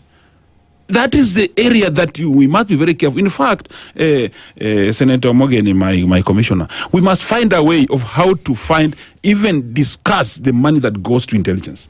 Because after that is the window, that is the pipeline, that state money come back to the members of parliament. You remember every Friday, these members who are saying the compliance MPs, the MPs who comply to the state, they have somewhere to go every Friday to pick that money. And you see, it's a lot of money. So we are trying to speak very clearly that surely, to be very honest on facts, the money that actually we are saying that should be controlled during campaigning, leave alone campaigning. In politics, when we are given a time frame of election like now in Olkalau, money must not be seen anywhere. But then the thing is that there's no shame in this, it seems, it would appear. The former minister, just the other day when was being asked about how can we spend over 1 billion shillings in Olkalau already, and he said it could have even been 10 billion. So there's no shame. Yeah, there's no shame in these this, guys. and the question is, how then does it what is it that allows it to happen? And as you talk about primitivity, Senator, and we look at the pictures of men with bows and arrows and crude weapons, and I thought, and I likened it to, the warriors in a forest who are coming out to come and, take control of the land. And that is a trend that has also started, which you alluded to, that money is also used to buy these to buy criminals who would come out and do things like this. So we're looking at a place where money is being used, and at the same time, violence is being used as a tool to reach a political gain. How can we say that we are operating under the ambit of constitutionalism when two of these things are operating in the same space? It starts with putting the right person in the office. Actually, that top office needs a person with level head, a person who has integrity in his own, a person who, you see, they say that fish rots from the head. If the head is not clear, it's starting to rot, the tail won't be safe. So as we move towards the general election, we have only 1 year to struggle with this fish. At the end, on 10th of August of next year, we must have the right fish in that office so that we don't have these problems. When you see a gang of goons with bows and arrows and pangas splashing on the road, going to kill people in a church. Actually, where is the CS? Security. Where is the PS? Where is the president who took the sword to protect this country? It cannot be in the rallies. It moves on the roads, and then it comes to the churches now as we talk. Actually, it was painful to see two leaders who are just going to pray in church, and then a lot of youth with pangas coming to cut them. Leave on that. Previously, when they were discussing issues of the finance bill inside a church in Nairobi, they attacked, and you see, they are continuously saying that we shall crack the whip when the number plate of the motorbikes are being exposed. I saw the media exposing number plates. They are the owners of that. You can get to know that. I myself, when I was moving from Busia to Kisumu, I was tracked by 2 Subarus without number plates. When I got to Kisumu, I got another one following me with the number plate, and the third one now. I had to call and report the police. When I reported that to the police, they called the owner of that number plate. They found it. When they called him, he said he hired it to the police. Kumbe, these Subarus that are being used by our people are hired ones from the people. So, when they said, when we got to the bitter truth is that I was not agreeing with the government on some issues. I was followed by Subarus. I still want to believe that you saw tonight. I don't understand why my brother Kaninikeka was shot. You know, we are talking it that as if it can be on us as we are talking here. So if I was followed by the thugs, I still want to say that the government should not silence people who speak the truth about this government. Senator, when you talk about the stories of goons in the country, remember during the Gen Z demos when we saw individuals with batons walking side by side to police officers. Then you look at the senator who was attacked in Kisumu, Osotsi. You look at the attack in a church where Rigathi Gachagua was at the time, and also police officers there just being around, and even vehicles being shot for no apparent reason. We see Kisumu. We look at what happened in Nyahururu during Governor Kangata's meeting, and we are discussing goonism in this room as if it has been normalized. We have normalized a situation that shouldn't be normalized. But you mentioned something earlier where the president chairs the National Security Council. Yes. Kenya has one of the greatest, if not the greatest, intelligence in the continent. Would we be wrong by saying that? I don't know whether you are right. They know exactly. I don't know whether you are right about the greatest intelligence, because if you have the greatest intelligence, it has been then touted. we should have, by now we should have had a report about where is the source of the money that we are seeing, where is it coming from. And Mheshimiwa has spoken. You know, if you go to America, the Department of Justice probes each and every crime. Nobody is above the law. Well, what we have done in this country is to create a script that the rule of law applies to a certain class of people, but there are those who are above the law, that they can commit murder and get away with it. You know, all these cases you are giving, you know, you cannot have a country where a citizen, a life of a citizen is taken away and nothing happens. You know, I don't know if you remember what happened in the UK during the Hillsborough death, where football fans died in 1989. Do you know that after that, in these days, because of the way life is valued in the UK, it changed the way funds are handled in a stadium. And the government had to form up an inquiry, look at the conduct of the police, and return a verdict that it was the police who were to blame. And that's after that, you know, there was a recommendation that all fans should now be seated in a stadium. Okay? So something was done to ensure that that does not recur again. Now, if you have a country like Kenya, where all these incidences you have given us, people get attacked, and the minister walks up the following day wearing very flashy watches and clothes and proceeds like life is normal. It's like we are not bothered. You get reports that 2 Kenyans have died from this violence and you feel nothing. I think I must make a very strong appeal to Kenyans that a time has come for us to do a radical shift in the next elections. And the accountability card must extend to some people who are holding offices now. Mheshimiwa, if you go to US, the Intelligence Committee, digs deep on how the government is spending money that is allocated to defense. The only caveat is that because of the sensitivity of some of these matters, you do the hearing in camera. You go to UK, the House of Lords, every year in June, holds a meeting with the Chief Justice, the Lord Chief Justice of United Kingdom, and he gives an account. How is the judiciary protecting human rights in the UK? You give a scorecard, okay? You tell the country how is the judiciary, okay, dispensing justice to the people. You must tell us, these criminals who have been brought before the courts, have they been jailed so that there is deterrence? But what's happening here is that we have dropped the accountability card. It's interesting that you say that, Senator, because, and I mean, our time is running out, but this question must be asked. Because even as we talk about this money being spent, invigilators, for example, last year have not been paid. Imagine. That's just one thing. It's among the thousands. But this is crucial here, because the chairperson of the Defence Committee of Parliament said that all of you have goons. All of you have goons that you on your payroll. Even Okoh Morgan. Yeah. All politicians. have goons. All of you have goons. By the way, proof you have an opportunity to tell us. Remind you. You know how you operate with them. Do you know that when the wave of independence was blowing in Africa, one of the most stable countries used to be Somalia. Don't you aware? Yes, indeed it did. And Somalia deteriorated because of what we are seeing. Yes. This idea of clans fighting each other in Kenya is like people allied to certain political wings fighting each other. You start as a joke. By the time you realize there's no country.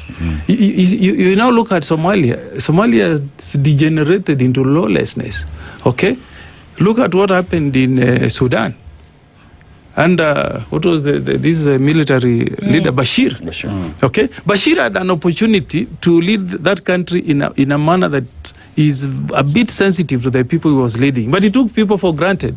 You saw what happened to him. Now look at what is happening in the Sudan. So every day we must remind those who are in power today that power is transit.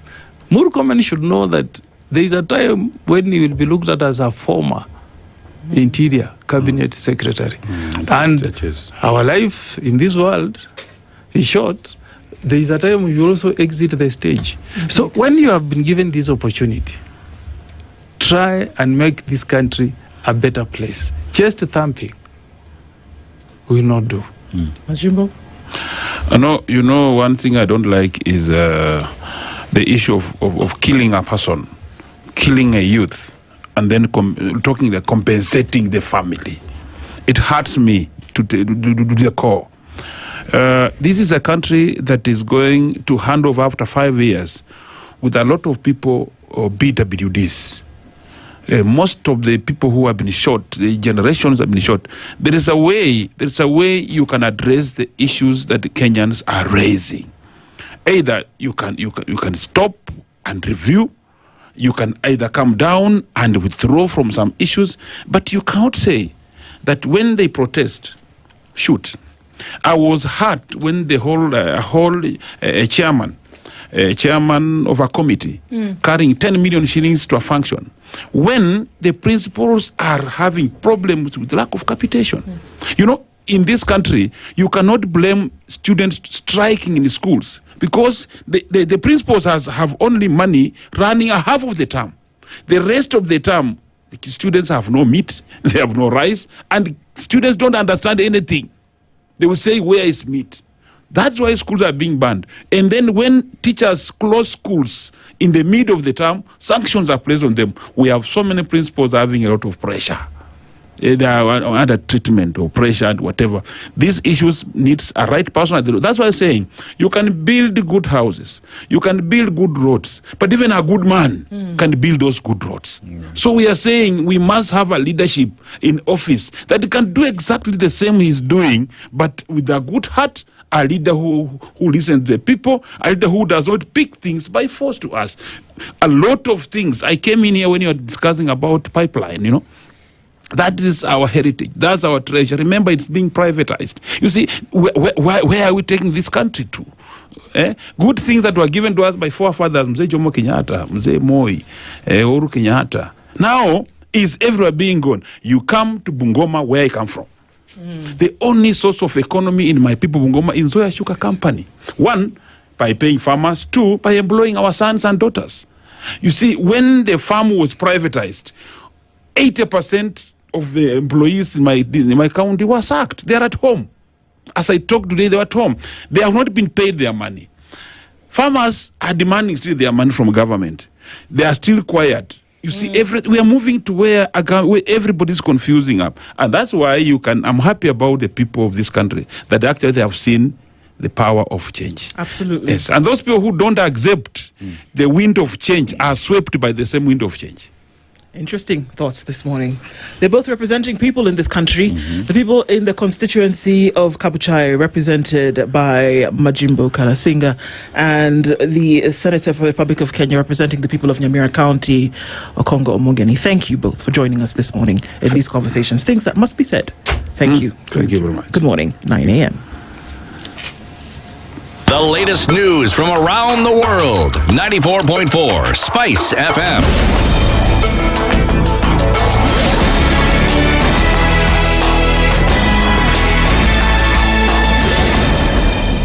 Good morning, this is the news. I'm Sheila Timur.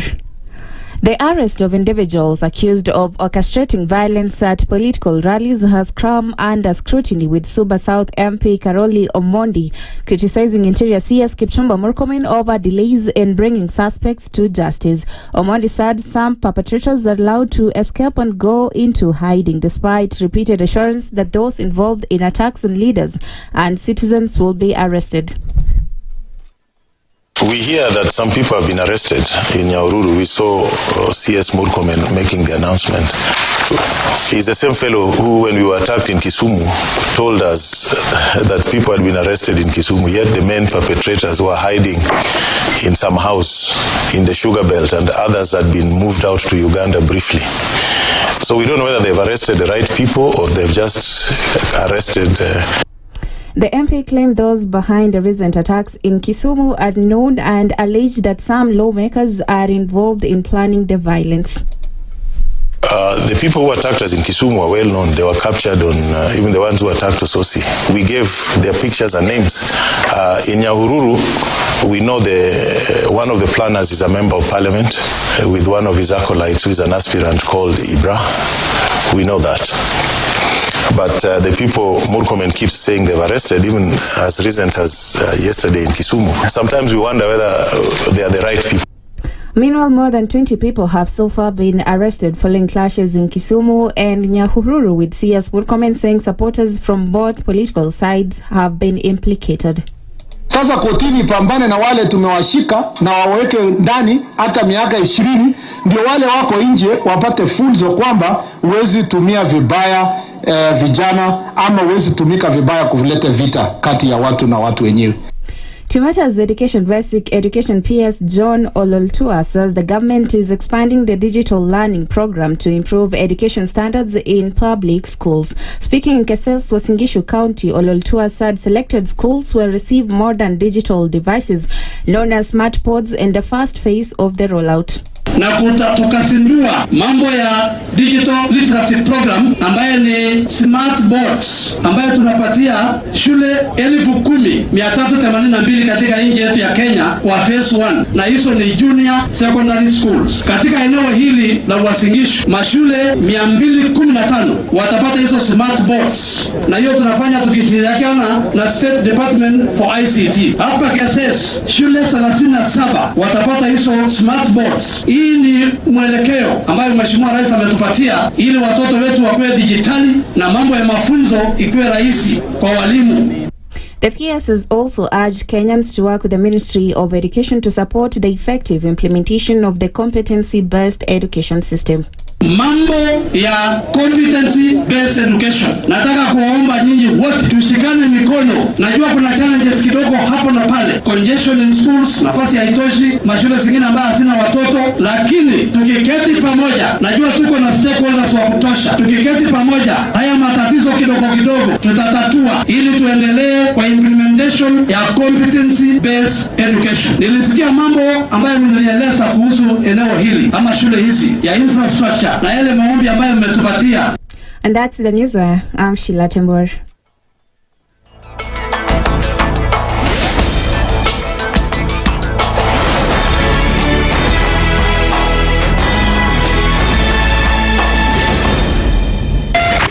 94.4 Spice FM, Nairobi. The following takes place from 6 a.m. to 10 a.m. every weekday on Spice FM. Every time he kept on saying he wants a vibrant opposition. How does it make sense that public money has been used already and then they dare to sell it back to you? Why are they not giving them for free? That's how broken we are. That's how broken we are. They're being sent home now for fees. They're going to fail to prepare. We are compromising the futures of these children. This is the Situation Room, the only way to start your day.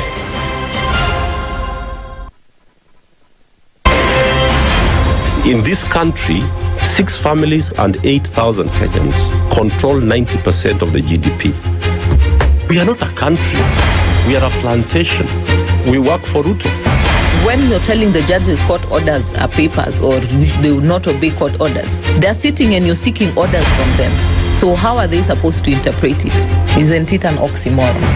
When you see a judiciary that seems to be under some control somewhere, you start questioning. We have very powerful governors, but they don't use their offices to serve the people. If you are not shameful to do what you are doing, why should we protect you? I'm human. Everybody's human. So when you're told, kuja tuongee, I mean, you'd be a fool to say, stagi kuongea today. Conversations have to be had, you know? People in leadership should only go into leadership if they are ready and willing to change the lot of the people. The Situation Room, Kenya's biggest conversation. The following takes place from 6 a.m. to 10 a.m. every weekday on Spice FM. SRC's mandate is constitutional. It's not an advice. It's actually something you must do. Must do. Like now you abandon, of course, the narrative of Wheelbarrow, Mutu wa Mjengo, Mama Mboga, and all those, that narrative, that rosy narrative. Your expenditure is 3.3 trillion, and you're collecting only 2.5. Out of that 2.5, you're spending 1.8 trillion to service loans and so forth. That the CDF kit, it's in itself a symptom of corruption. This is the Situation Room, the only way to start your day. The following takes place from 6 a.m. to 10 a.m. every weekday on Spice FM. I am also a publicly elected official. Okay. My salary is paid by your taxes. Yes. So if you need me to answer questions, we will not run away from you. Asante We will always be here. The government itself is engaging in corrupt practices. That the government itself deliberately schemes to influence through bribery members of parliament. You pay for a passport online. Alafu you're told there are no booklets. I rebuke matters corruption because corruption has brought this country to its knees. This is the Situation Room, the only way to start your day.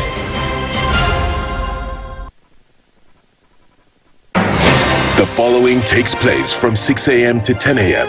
every weekday on Spice FM. Members of parliament, they go to settle, they just promised they given tea, mandazi, and 100,000. That's not development. External borrowing, 589 billion. Are we on the same page? What did parliament pass? If anything happened to our president today, God forbid, that man would become president. Na ndio alilenga hizo stories za Shakahola. The real thing is our constitution has only one person who is accountable to us. This is the Situation Room, the only way to start your day.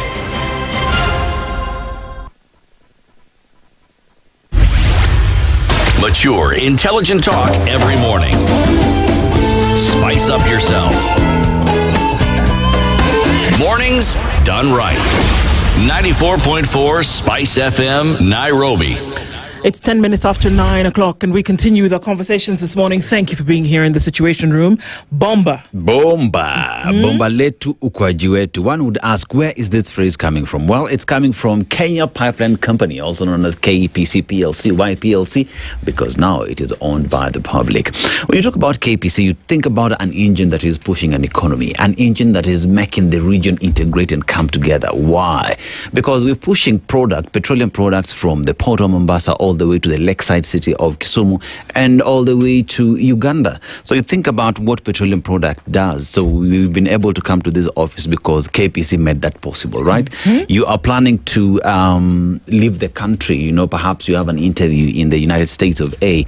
Maybe you're going to watch World Cup. You know, KPC will make sure that aeroplane as jet fuel. Okay. KPC is making sure that the economy is moving. But beyond that, remember, they're handling 1,700 kilometers of pipe in a world-class manner that is being monitored, state-of-the-art facilities where engineers are monitoring that to ensure that everything is delivered in a safe, reliable, and secure way, so that when you're fueling your vehicle, you know everything is good. Yes. We are also taking children to school through the KPC Foundation to ensure that the very smart in our communities, in our societies, get to have an access to education and they plug back to the economy. So KPC is telling you that to get reliable energy information, you go to www.kpc.co.ke, because Kenya Pipeline, bomba letu, ukwaji wetu. Hapo sasa. It will happen one day. It will happen. It is happening. It is happening. We're getting into an education conversation, and one of an international nature. And we do that this morning with Damien Paul Vassallo, who is the head of schools at the Intare Louisenlund School in Rwanda, and joins us in the hot seat this morning. Good morning, Damien. Good morning to you as well, and thank you so much for having me on. I appreciate it. Karibu sana. Thank you for being here this morning. Before we get into our conversation, as is our tradition here in the Situation Room, Dennis takes us around the African continent every week. He comes back with their proverbs and chocolate. I get the chocolate. You get to interpret the proverb. Okay, here we go. We are in Libya. When you think about Libya, you think about a country that is rich in resources. So you think of the sweet crude that they have. Processing it is very easy, and that pushes the economy of the country. Unfortunately, due to war that we saw in the country, it is not where it ought to be. We know where it used to be at the time when Muammar Gaddafi was alive, but there is continuous hope that they get to bounce back. But the proverb we get from Libya: a man who buys shoes without measuring his feet is not far different from a man who's a man with eyes but with no vision. How would you interpret it? You know, it's interesting because I'm thinking right now about our upcoming conversation, and I think so often that when we select a pathway in life, we might choose the wrong pathway, and that could mean also choosing the wrong school. So if you don't really look at the individual person, what makes them tick, what their passions are that they may not have discovered yet, what their interests are and what their needs are, you might actually choose the wrong educational pathway for them, one that doesn't fit, one that you as a parent might think is the most excellent choice because of name or prestige or something like this. But if you don't go into it with a view to the individual child, to what that child is aspiring to become, or what that child could contribute to their society, their community, and their world, without that view to the child, without that focus on the individual, you really could choose the wrong shoe, so to speak, and you really could be going into something blind without a vision. And vision is so important. I think vision with perspective, with a view on the individual, and then a view to the future and the wider world, and how that individual and their community fits into that world. So that's how I would look at that, but I'm looking at it very much through my own lens as a teacher, as an educator, and I guess that's not all that bad for this program. Well interpreted, well said, well said. So we're coming from the place where we're talking about international education in Africa, and when we talk about, previously we may have been guilty of wanting to pit one kind of education against another. But it looks like what we're talking about now is preparing students for a global world. How would you give an overview to that, first of all, when we talk about international education and what we're preparing students for? Yeah, I mean, I think, first of all, there's an obvious answer, which is that we've seen over the decades, at least in our life, that the general trend is that the world is growing together, that people have become more connected. Unfortunately, in the last decade, it seems like some of that has unraveled, and that nationalism and populism have made people retreat into their own camps or into their own tribes. And so I think that's unfortunate. But I think global education, quite simply put, is really about creating a better and more peaceful world through mutual understanding and respect. And that is a line I borrowed from the mission of the International Baccalaureate, which is the type of curriculum that my school delivers, but it really expresses something that's at the heart of what I believe and at the heart of what we do. And that comes through this appreciation of difference, this pride and cultivation of one's own heritage and culture, without necessarily undermining other cultures. In fact, with developing a greater appreciation and understanding of them. And I think that is at the heart of global competence and why international education is so important, because people are mobile, they're informed about what's going on in the world around them, sometimes through a lens that colors that information in a negative way. But I think it's very, very key that we learn to understand each other, to create a lasting peace in a world where sharing and collaborating are so very important, as we're seeing right now as things play out on the world stage with those actors who oppose that kind of collaboration and seek to put their interests or the interests of their tribe first. We see how harmful that can be. And I think it's our mission to get students to say that loving your own and appreciating your own culture does not stand in opposition to loving and appreciating the other. And that's what international education is really about for me. I mean, that's very general, and there's a lot to unpack there. But I think that's part of the mission of our school, although our school has a more specific vision and mission, and that's certainly part of it, and that's certainly what international education, led, I think, by the International Baccalaureate, is trying to do. So education across Africa is changing, because we are looking at more families, more parents opening up to the idea of an international or education that is outside this continent, And one asks the question then, what is fueling these change of heart? What is making more families look at, aside from what it is we know, what it is we went through, we want our children to experience other options of education that is out there. What is fueling that? I think, first of all, what's fueling it is more access. So, of course, if you have more options, you want to shop around and choose the best option. Also, what we just talked about before, parents are recognizing the interconnectedness. They're recognizing the importance of global competence for their children to be successful in global contexts and in global markets, but also to be personally enriched as people. But I think there's something more that's driving it. And I think, and this is probably the key part of the answer to your question, there's a discontent with what they're being offered in their own bubble or within their own national systems or local systems. And I think that this is not a problem that's specifically African. I think the same thing is happening in Europe. I think the same thing is happening across the globe.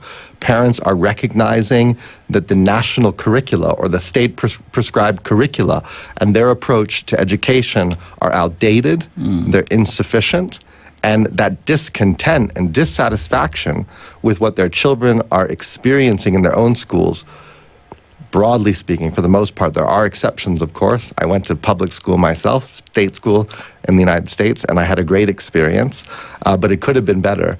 And I think what that discontent is built around is the fact that the approach to education that you're seeing in most schools that are part of a national curriculum, or even in some private schools across the world, is really not any different fundamentally than education that was offered in the middle of the 20th century in its approach. And in fact, some of the approaches that were offered in the century before are still in place. So people will talk the talk. They will say, we're reforming education. We're moving away from content, and we're going to focus on competencies. You hear this from almost every government across the world. They're not really putting their money where their mouth is, though, because teachers are feeling the pressure to deliver a large amount of content, and in some cases that's increasing, in other cases it's being reduced. And so this, we're doing skills and we're doing competencies, is in many ways a sideshow, or takes a back seat to the actual delivery of content, which is what the teacher means when they say, I've got to cover my curriculum for the year, because ultimately they have to take national examinations later, or another type of examinations, and they feel this immense pressure to deliver content. And the problem with a knowledge-driven or knowledge-centered learning environment is that that content has to be limited to the people who've set that curriculum, and it's usually created through a cultural lens. It usually focuses on a limited amount of history, or the parameters that particular individuals who wield the power think of what is important to learn, and not necessarily what that child feels is important to learn. So back to the proverb from Libya, the shoe doesn't fit. Because that child might have other interests, that child might have a composite cultural identity. Like I would say, I'm a German and an American. And so what they're being given, a content-driven curriculum that's pretty much the same with a little variation for all the students in that particular school context, is not meeting the expectations of that child. And that child will grow bored, that child will grow frustrated, that child will feel that they are not seen within that classroom. Of course, there are exceptions, because there are wonderful teachers everywhere, and I want to give a shout out to my fellow educators who are on the front lines each and every day, working hard despite the structures and the systems. And I just find that, international education allows us to truly center education around competencies, around concepts, the bigger ideas, around the individual child and their goals, if we're bold enough to take advantage of the flexibility of that type of curriculum. And if we're bold enough to do that, and I'll tell you, most international schools are not bold enough to do it. They still deliver a core curriculum focused on those high-stakes assessments that come later. And I think that is fueling the discontent. The personalization of learning is not happening in a way that will keep children inspired, that will keep them hungry and thirsty for knowledge, and that will keep the fire of intellectual curiosity that we are all born with. We are all born to be researchers and explorers of the world around us. And if you have children, you know that. You know how children look at the world bright-eyed, and as soon as they can speak, they're asking questions nonstop, right? So why do they stop asking questions? They stop asking questions because school bores them to death, or frustrates them to death, or stresses them to death. And schools can do better. We must do better, especially because our future is in many ways so uncertain, and the challenges that we face seem insurmountable. So it's not good enough to deliver a 20th century cookie-cutter education to children anymore. Rather, the things that we noticed already in the early 20th century about what was wrong with school in the previous centuries, that it needs to be more experiential, that it needs to be more authentic, that it needs to be more learner-centered, that students need to take risks and learn outside of the four walls of the classroom. We have to finally do it. We've known it for over 100 years. Now it's time for us to do it. And I do think schools are doing it bit by bit, but I think our school in Rwanda is trying to do it more radically. And we need to kind of keep pushing those boundaries. We haven't heard much about the entire Louis Lund School. So let us know that, I mean, this obviously, as you've mentioned, this is a school in Rwanda. And how are you the things that you've just mentioned, how are you doing those things to ensure that a student who walks through the corridors of that school and by the time they come out are really global ready? I think the focus starts on creating an environment that's truly focused on the individual. So I always say there are basically two major dimensions to a child's education, the individual dimension and the social dimension. We have a lot of questions in our own head. We all have our own learning preferences. We all have our interests and our goals. We all have our limitations and our needs as well. But even those of us who think that we're the strongest type of student and who may like working independently all of the time, we have to acknowledge that learning is a social process. It takes place in dialogue. It takes place in common action. It takes place in community engagement. And so learning is fundamentally a social process. We construct our understanding of the world around us by our interactions with the environment around us. And of course, the environment around us includes the people around us. And having new perspectives and bouncing ideas off each other can help us construct our own understanding of the world around us. So I would say a school, and our school does this very intentionally, needs to focus on those two poles, the individual and the social or collaboration. And so we frame the educational day around that. So for example, we start the week with every student meeting with their own scholastic mentor. They have, I say scholastic instead of academic because I think school has so many more dimensions than just the academic. And so they have a mentor who's basically responsible for their development together with them. Of course, the student themselves bears the primary responsibility, and we as the village all bear the responsibility. But the mentor is there to look at, they're assigned to 10 children. Okay? These 10 children they know especially well. They teach them, and so the student has 2 hours of contact time with their mentor built into their schedule, and significant opportunities each day to check in with their mentor if they need that. The mentor looks at what their interests are, what their goals are, how they're approaching their learning, helps them to set SMART goals, helps them to develop their metacognitive competence, so their strategic ability to reflect and to navigate their learning, to take ownership for their learning. And this is done through a process that feels authentic, but very intentionally uses metacognitive practice and reflective learning practices to coach these learners. So essentially the mentors are the learners' coaches. That's one of the ways we do that personalized dimension of learning. It's not the only one. The second is collaboration, the social dimension of learning in so many realms, in so many other dimensions that students will experience throughout their learning day. But let me give you one example. In our classes that we call seminars, cooperative learning is the default setting. So the default setting in most schools that you visit, by the way, even some of the best international schools or the elite schools, is a classroom that still remains rather teacher-centered, where the teacher is usually found in what's called the front of the classroom, where the students are focusing their attention on the teacher, and then the teacher will occasionally say, okay, let's break out into groups and discuss that, but we'll come back.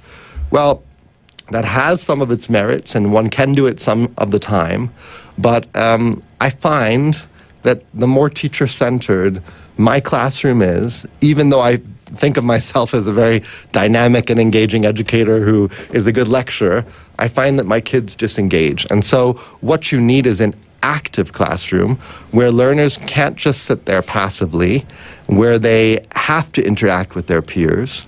And so cooperative learning as the default setting, have a 1-hour lesson or a 45-minute or a 90-minute lesson, and at the end of the lesson, make sure that a group of students has to produce a certain product that has to do with a learning goal, and make sure that that process is so structured that each student has to participate for that learning goal to be achieved. For example, through role assignment, through positive interdependence within those experiences.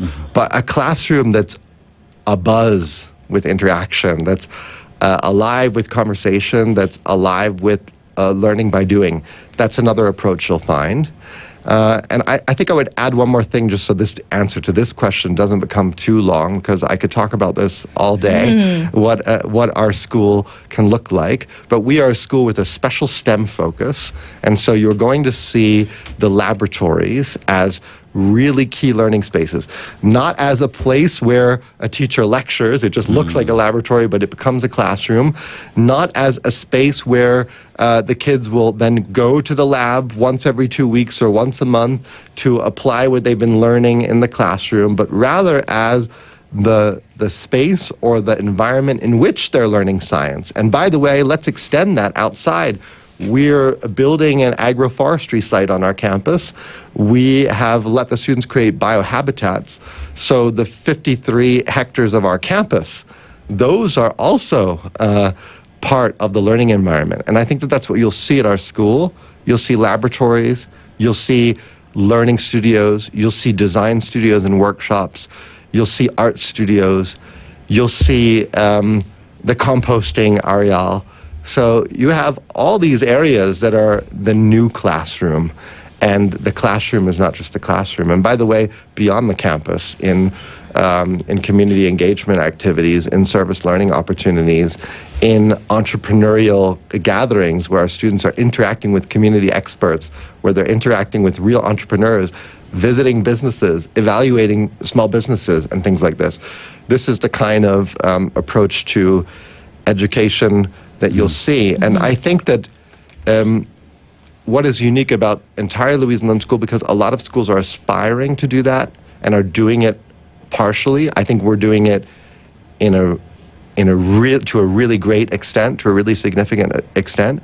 But I think this special combination of the international baccalaureate programs and the IB curriculum with this STEM focus, which we call IB plus STEM, science, technology, engineering, mathematics, this is unique. That we're taking the top talents from around Rwanda, and hopefully soon from around East Africa and across Africa. In fact, we've just had groups in for a coding and robotics camp from Cameroon, from Nigeria, from Ghana. So we do want to expand. We want parents in Kenya to be bold enough to try this approach to education with us. But I think this is really the way that we're pushing the boundaries to make learning more authentic, to make it student-centered, and to take it beyond those four walls of the rectangular classroom, which is so 19th century. I'm sorry. Right. Well, I mean, just to look at then who the school is producing, we'll take a break and then we'll come back and look into, so then, what is entire Louise Lund actually delivering based on the input that you talk about? We're having a conversation this morning with Damien Paul Vassallo, and we'll come back after this break and continue with that. Stay with us. This is the Situation Room, the only way to start your day. Traffic. All right, so we're still seeing some traffic, still pretty busy this morning, and it's still coming in heavy off of right around Pangani and then getting into the CBD this morning. That seems to be the worst of it right now. Whatever drama was happening on North Airport Road, is still happening. And outbound traffic then through towards Embakasi still there. Also seeing a lot of that finding its way towards Outer Ring. It's not too bad on Uhuru Highway getting into the CBD this morning, but Globe Cinema coming in from the Thika Superhighway is still pretty busy, going off in one direction towards Kirinyaga Road or then towards Moy Avenue on the other. Apart from that, we're doing well. If it does get sticky through the day, talk to us, let us know. Keep things moving still on SpiceFM, KE on X.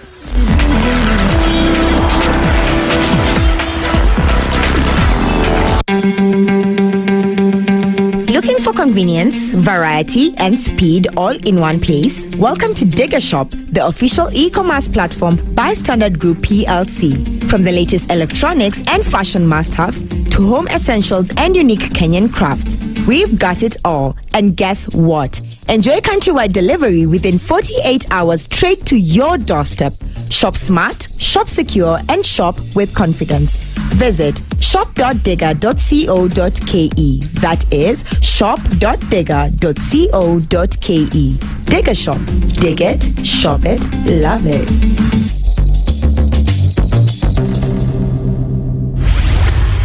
Mature, intelligent talk every morning. Spice up yourself. Mornings done right. 94.4 Spice FM, Nairobi. At 24 minutes to 10 o'clock, the head of school for the entire Louis Lund School in Rwanda is Damien Paul Vassallo, and he joins us this morning. And we're talking about cementing a future through an international education. And just really quickly, one of the things that you spoke about was, all of these ingredients. The classroom now is beyond the four walls and looking into all of this. Who then has come out on the other end of this conveyor belt, as it were, and how are you delivering them to the world to show that what you put in is actually achieving the required or desired results? Sure. So to speak to that, I have to qualify something. Our school is a startup school. So we've been open for 2 years in Rwanda. Our vision is a lot older than that, and the partnerships that we have with other schools are a lot longer than that. But we only have right now 2 cohorts, and we're going to add a cohort each year until we have all 6 years of secondary school in Rwanda at our school. So right now, we have basically a grade 7 and a grade 8 cohort who have just graduated on to grades 8 and 9, and we have a new grade 7 cohort coming in. So for the upcoming school year, 3 year groups. And so none of our students have graduated from our school yet. And so we can't produce IB results for you or Harvard and Cambridge acceptance letters. But what we can say is that some of our learners have already risen as individuals to great achievements. So we had one of our students, for example, become Miss Nerd Rwanda for her project, which was an app for breast cancer detection for women in underserved communities, and that was recognized, and she won that particular competition nationally and was able to go on to an international competition in that regard. We've had several students score with honors in the Stemulate international competition. We had one student qualify for the Global Math Olympiad in Rome already, and we had multiple students make it into the final round. In fact, well over 100 students made it into the final round for the Math Olympiad nationally in Rwanda. So we're already seeing excellent results. In NWEA map testing, which is a kind of global standardized test that's based in the United States but used throughout the world, our students outperformed even Chinese students on average in mathematics. So we can show that we're on a good trajectory. What I will say is our sister school, Louis Lund in Germany, where I was the principal of the international school for nearly a decade, and I worked at that school for over a decade in school leadership. That school has demonstrated that since we've shifted to these more learner-centered approaches to education, particularly in the academic context, that results have trended upward. And in fact, this past year, the cohort that graduated from Louis Lund scored the highest results on the IB diploma program examinations that the school has ever scored, and those scores were significantly above the world average. So we can say that this approach to learning that we have, which many people would argue is risky, because you have high-stakes assessments that are externally marked, that are designed externally afterwards. So you have to meet a global standard, or in some cases, a national standard. You could say, well, how can we do this if we're being so experimental, if we're giving students so much agency, if we're redefining what the classroom is, How do we deliver all the content so they can still perform? Well, the proof is in the pudding, and the pudding is the results that Louise and Lund has delivered after using this approach for 6 years consistently in its IB World School and for a few years in its German secondary school, which also just recently had top results. So it seems to be working. We believe in it strongly, and I really don't think it has to be an either or. We often think, how do I deliver my academic content? How do I prepare kids for examinations? While at the same time giving them all these soft skills, all these, to use a cliche, 21st century skills like creativity and problem-solving skills and critical thinking skills, collaboration skills. How do we do that?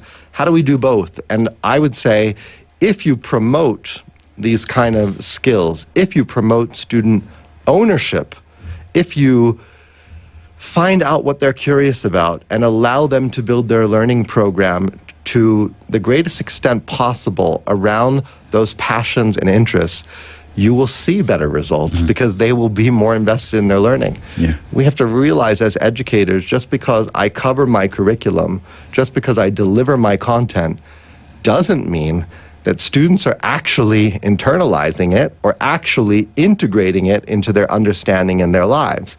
They may have been in your classroom when you covered the unit on analyzing the German romantics in literature, but they may have been half asleep, and they also may have been glad to get it out of their system once they took your examination, which, by the way, they probably only scored at a pretty mediocre level on anyway, just enough to pass, and then it's forgotten, it's over and done with. That's not the kind of learning we want. So I would say let's be bold as educators. Let's take our learners seriously, find out what they're interested in, and find out what they need, find out what they want to achieve, and see how we can work with the curricular framework we have to structure their learning around that, and see how that jives or harmonizes or syncs with the other learners in their group so that they can learn from each other, and so that this social aspect of learning is not missing. I mean, we're looking at students getting into a world that is artificial intelligence, emerging technologies, and new industry heavy. And with that, then schools have no option but to adapt to what is running in the market right now and prepare these kids pretty much for a world that will be ready to accept them in. So then how do schools shift and adapt to what it is we see today? Yeah, so it may be counterintuitive, and the second part of your question will be the more obvious, the second part of my answer to your question will be the more obvious response. But the first part is, and what I think is key, is in this changing world that's becoming increasingly reliant on artificial intelligence, increasingly digital, increasingly technology focused, increasingly virtual, I think it's so important that we focus on the human, right? So I think a fundamental part of a school's approach to education, and this will be really counterintuitive coming from the head of a STEM-focused school, is to say, let's not necessarily put the technology at the center first. Let's put the human skills at the center first. Let's cultivate students' social skills, their communication skills, their self-management skills, which also translate through social and emotional learning into their social and emotional skills in their interaction with others. Let's also not forget the spirit. You know, it's interesting, we're a STEM school, we're an international school, we're not a church school, but we have opportunities for promoting spirituality throughout the week at our school. We have religious services for various groups at the school so that students have access to them. There are Bible studies, there are groups for students to meet for catechesis, for prayer, etc. So let's cultivate the human. Let's make sure kids have opportunities to talk with each other, to collaborate with each other in a psychomotor way, in a physical way, to engage with nature, to have experiential education that's not just virtual.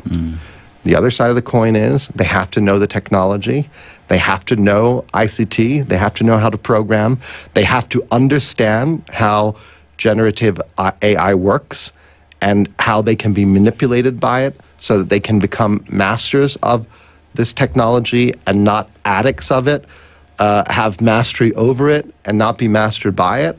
And so that's all built into our program as well. In fact, the STEM modules that you will see that are project-based, where we have students learning in the labs for 4 hours at a time or engaging on on-site work outside of the laboratories. These are very much focused on these kind of technologies that are necessary. 75 of our students are involved in coding. 75 of our students are involved in robotics. We have a cybersecurity module. We have a cybersecurity curriculum and an AI curriculum. So my students already know much more at the age of 13 and 14 about generative AI and how it works and what some of the dangers and pitfalls are than I do. And we're using technology, EdTech, intentionally to give them the best possible experience of learning.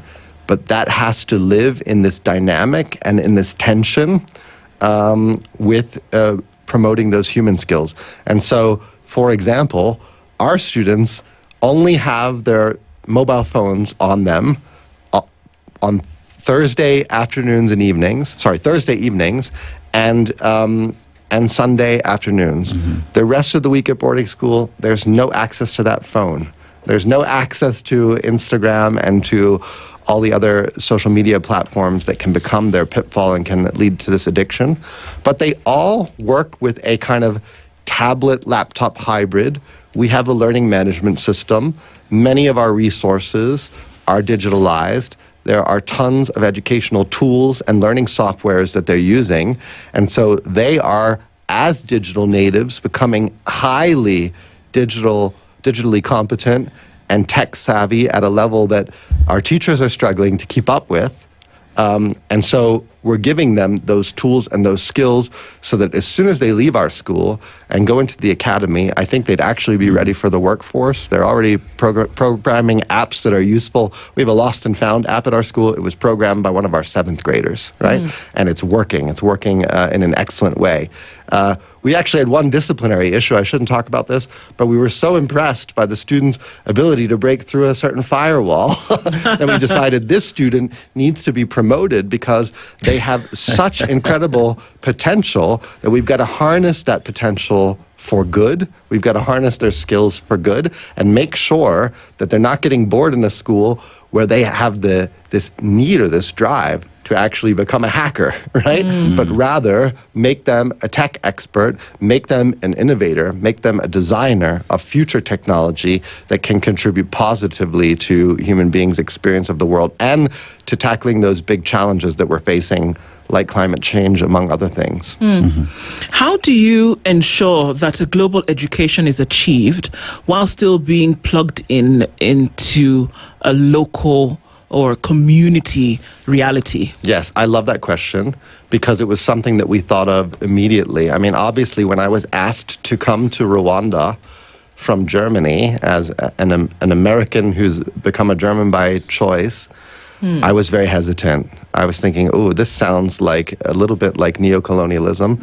What am I going down to do as the white male setting up a school in Rwanda? Why don't we help them do it themselves, which we are to a degree. It was very important for me to have a lot of local partners invested in the project, and it was very important to me to put that accent on Rwandan heritage, Rwandan traditions and culture, and the broader East African traditions and culture as part of the school curriculum and as part of the school programming.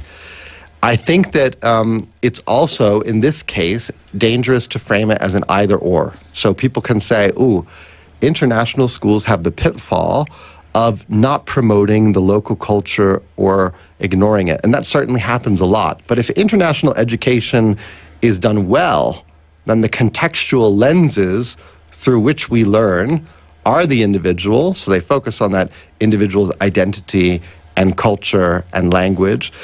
Are the local, so there's the local lens as well that focuses on the community and the immediate society, and the global lens. So all three lenses are key. In fact, those are the three lenses that are required in the IB's updated version of their middle years program for learners.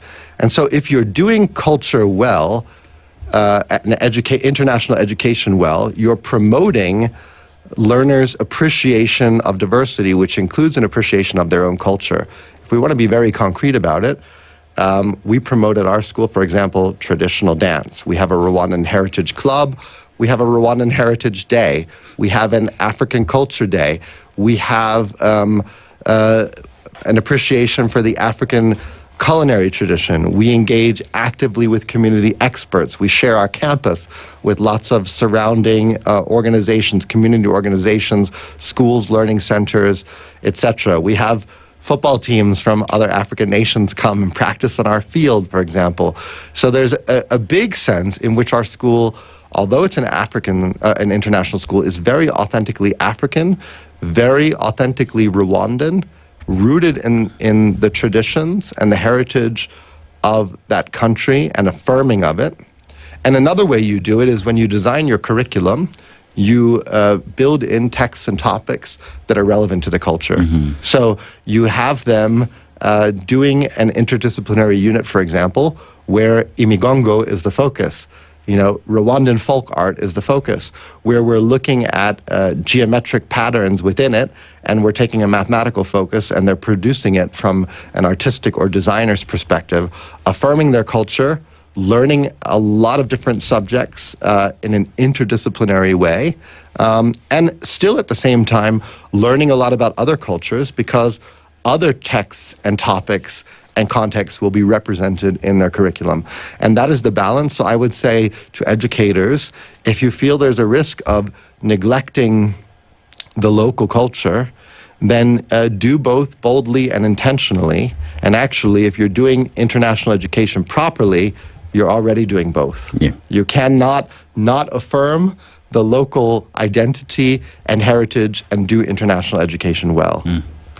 Traditional education has had more emphasis on grades, has had more emphasis on examination and academic achievements. But we look at students nowadays who are looking at their creativity, more into leadership, critical thinking as part and parcel of what makes a human being whole. How critical is that in international or even just education system as a whole?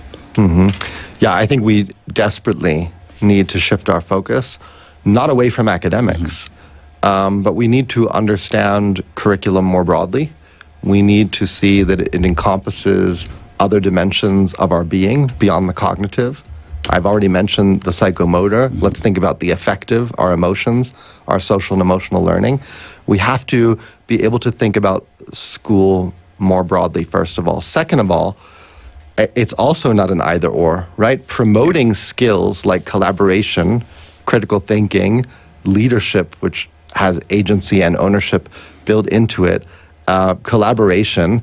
If we promote those skills, I believe that results, even on conventional assessments, will turn out to be better, because learners will be more skilled to approach their learning as more matured, more aware, self-aware learners.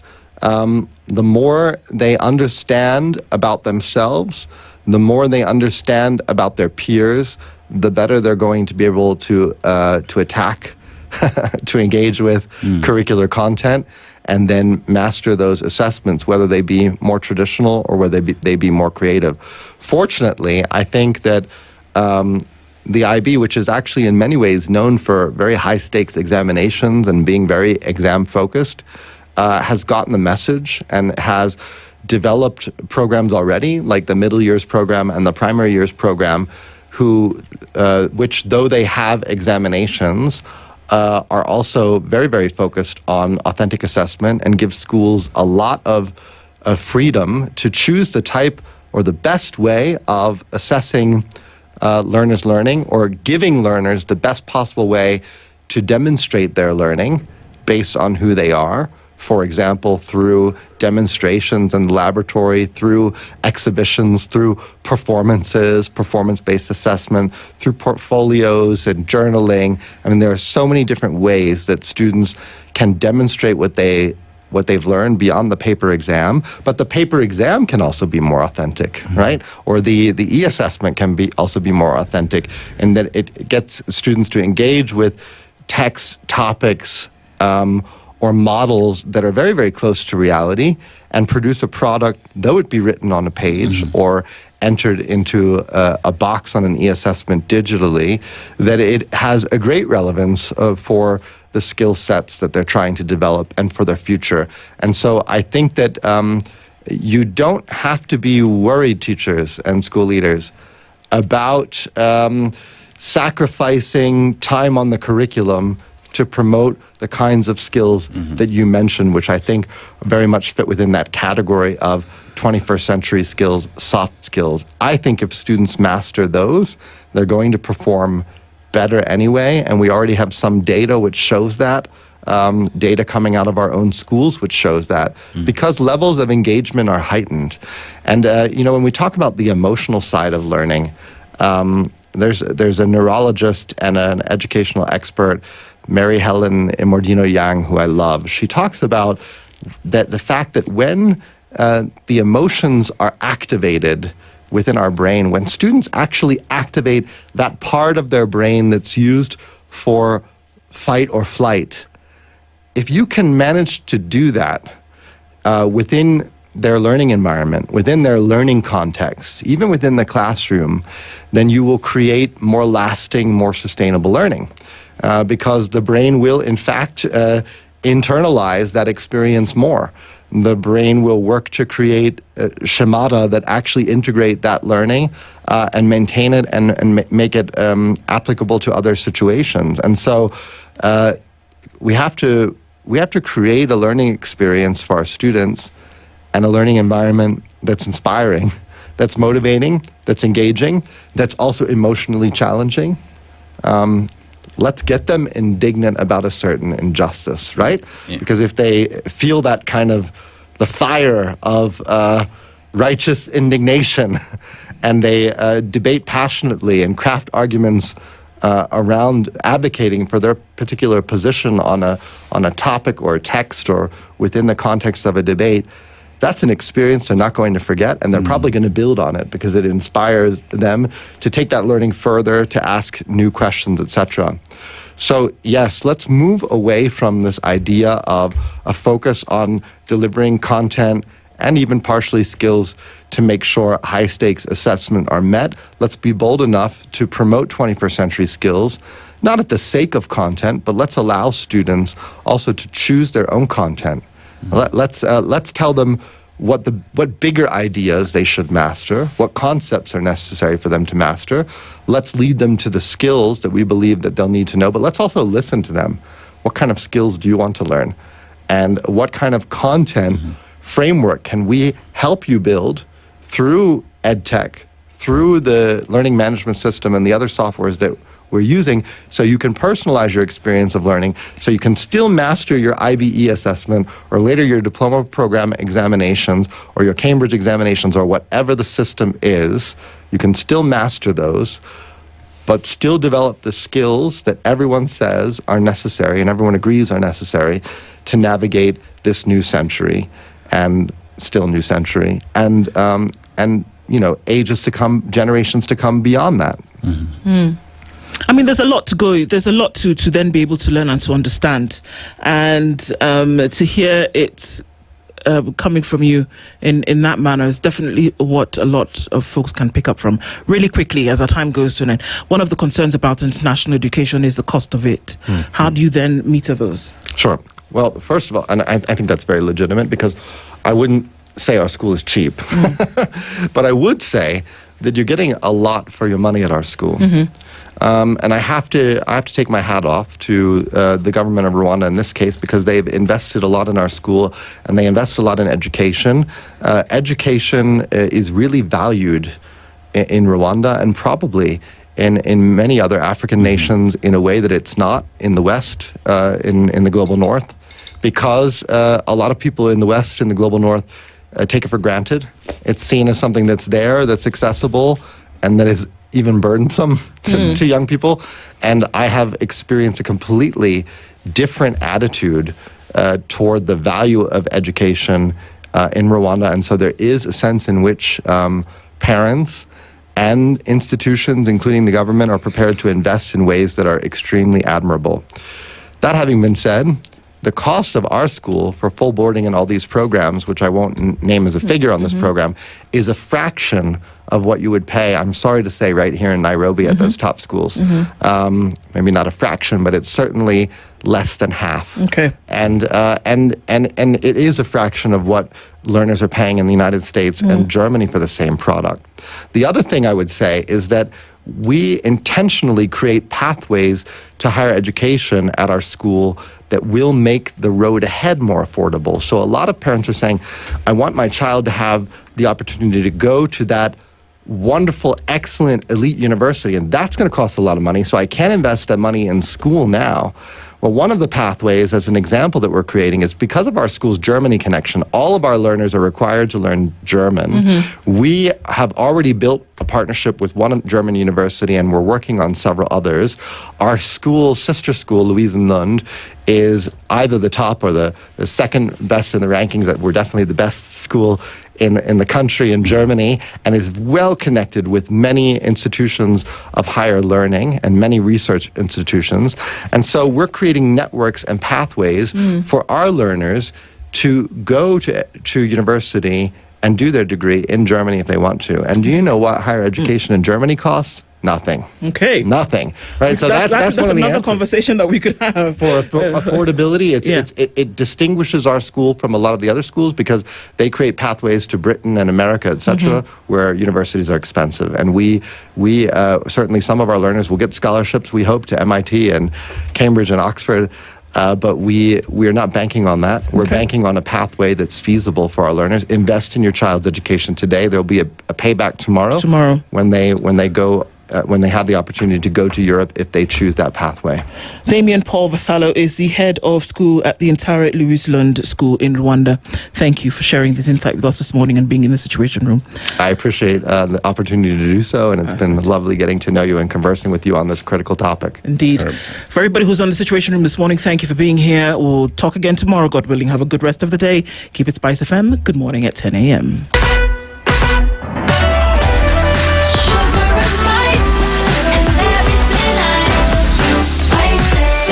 Spice up your life. The latest news from around the world. 94.4 Spice FM.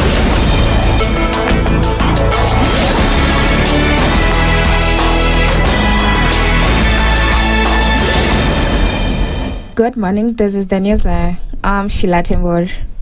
The IEBC, the National Police Service, and the NCIC will issue a joint update today on preparations for the All Kalau parliamentary by-elections amid concerns over electoral violations.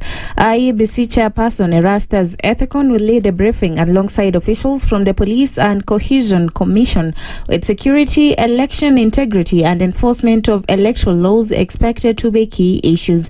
The briefing comes 2 days before Thursday's by-election, which has been marred by reports of violence, voter bribery, intimidation, and other breaches during campaigns. The agencies are expected to outline measures to enforce a peaceful and credible poll, including security arrangements, protection of voters and election officials, and measures to address electoral offences. The government's plan to cushion Kenyans from rising oil prices has been delayed after the World Bank requested more details on how a 78 billion shillings emergency loan will be used. Kenya applied for the funds in April to help address the impact of global crisis that pushed up fuel and agricultural input cost. The World Bank says the loan will only be released after the government identifies specific emergency expenses to be funded. The delay comes as the National Treasury continues to seek measures to manage the rising cost of essential goods. This follows the World Bank's recent approval of another 97 billion loan to support governance, public finance management, social protection, and anti-corruption efforts. In other news, Kibwezi West MP Mwengi Mutuse has urged opposition leaders to stop criticizing government-led meetings and development activities, including project launches and support programs for women and youth groups. Speaking in Makueni County, Mutuse said the engagements are aimed at advancing President William Ruto's development agenda. Ndio tunataka tuulize viongozi walio katika upinzani, tuwaeleze kwamba siasa ya Kenya imebadilika. Wakati wa siasa ya chuki na siasa ya ukabila umepitwa na wakati. Wakati uliopo, wananchi sasa wanataka viongozi ambao wanafanya kazi. Wananchi wanataka maendeleo. Wananchi wataki stori za abunuwasi. Wananchi wataki siasa za vita. Wananchi wanataka maendeleo. Wanataka maji. Wanataka stima. Wanataka barabara ziwekwe lami. Kina mama wapate pesa ndio waweze kujimudu na wamudu familia zao. Na hiyo ndio siasa ya William Ruto. Wale ambao wanafikiria ati watapigia Wakenya siasa ya ukabila na wapate kura, tuwaeleze kwamba watashangaa. And police in Tharaka Nithi County are investigating the death of a 2-year-old girl who allegedly consumed poisoned porridge prepared to kill a dog. The incident happened on Sunday afternoon in Mukothima sub-county, where police said the child drank the porridge before collapsing and dying.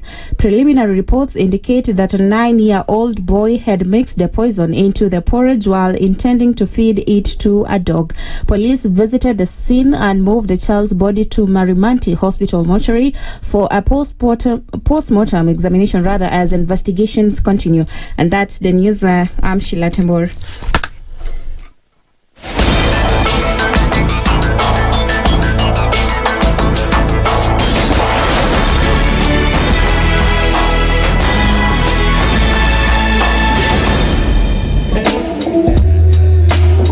More of the classics and the hits you love.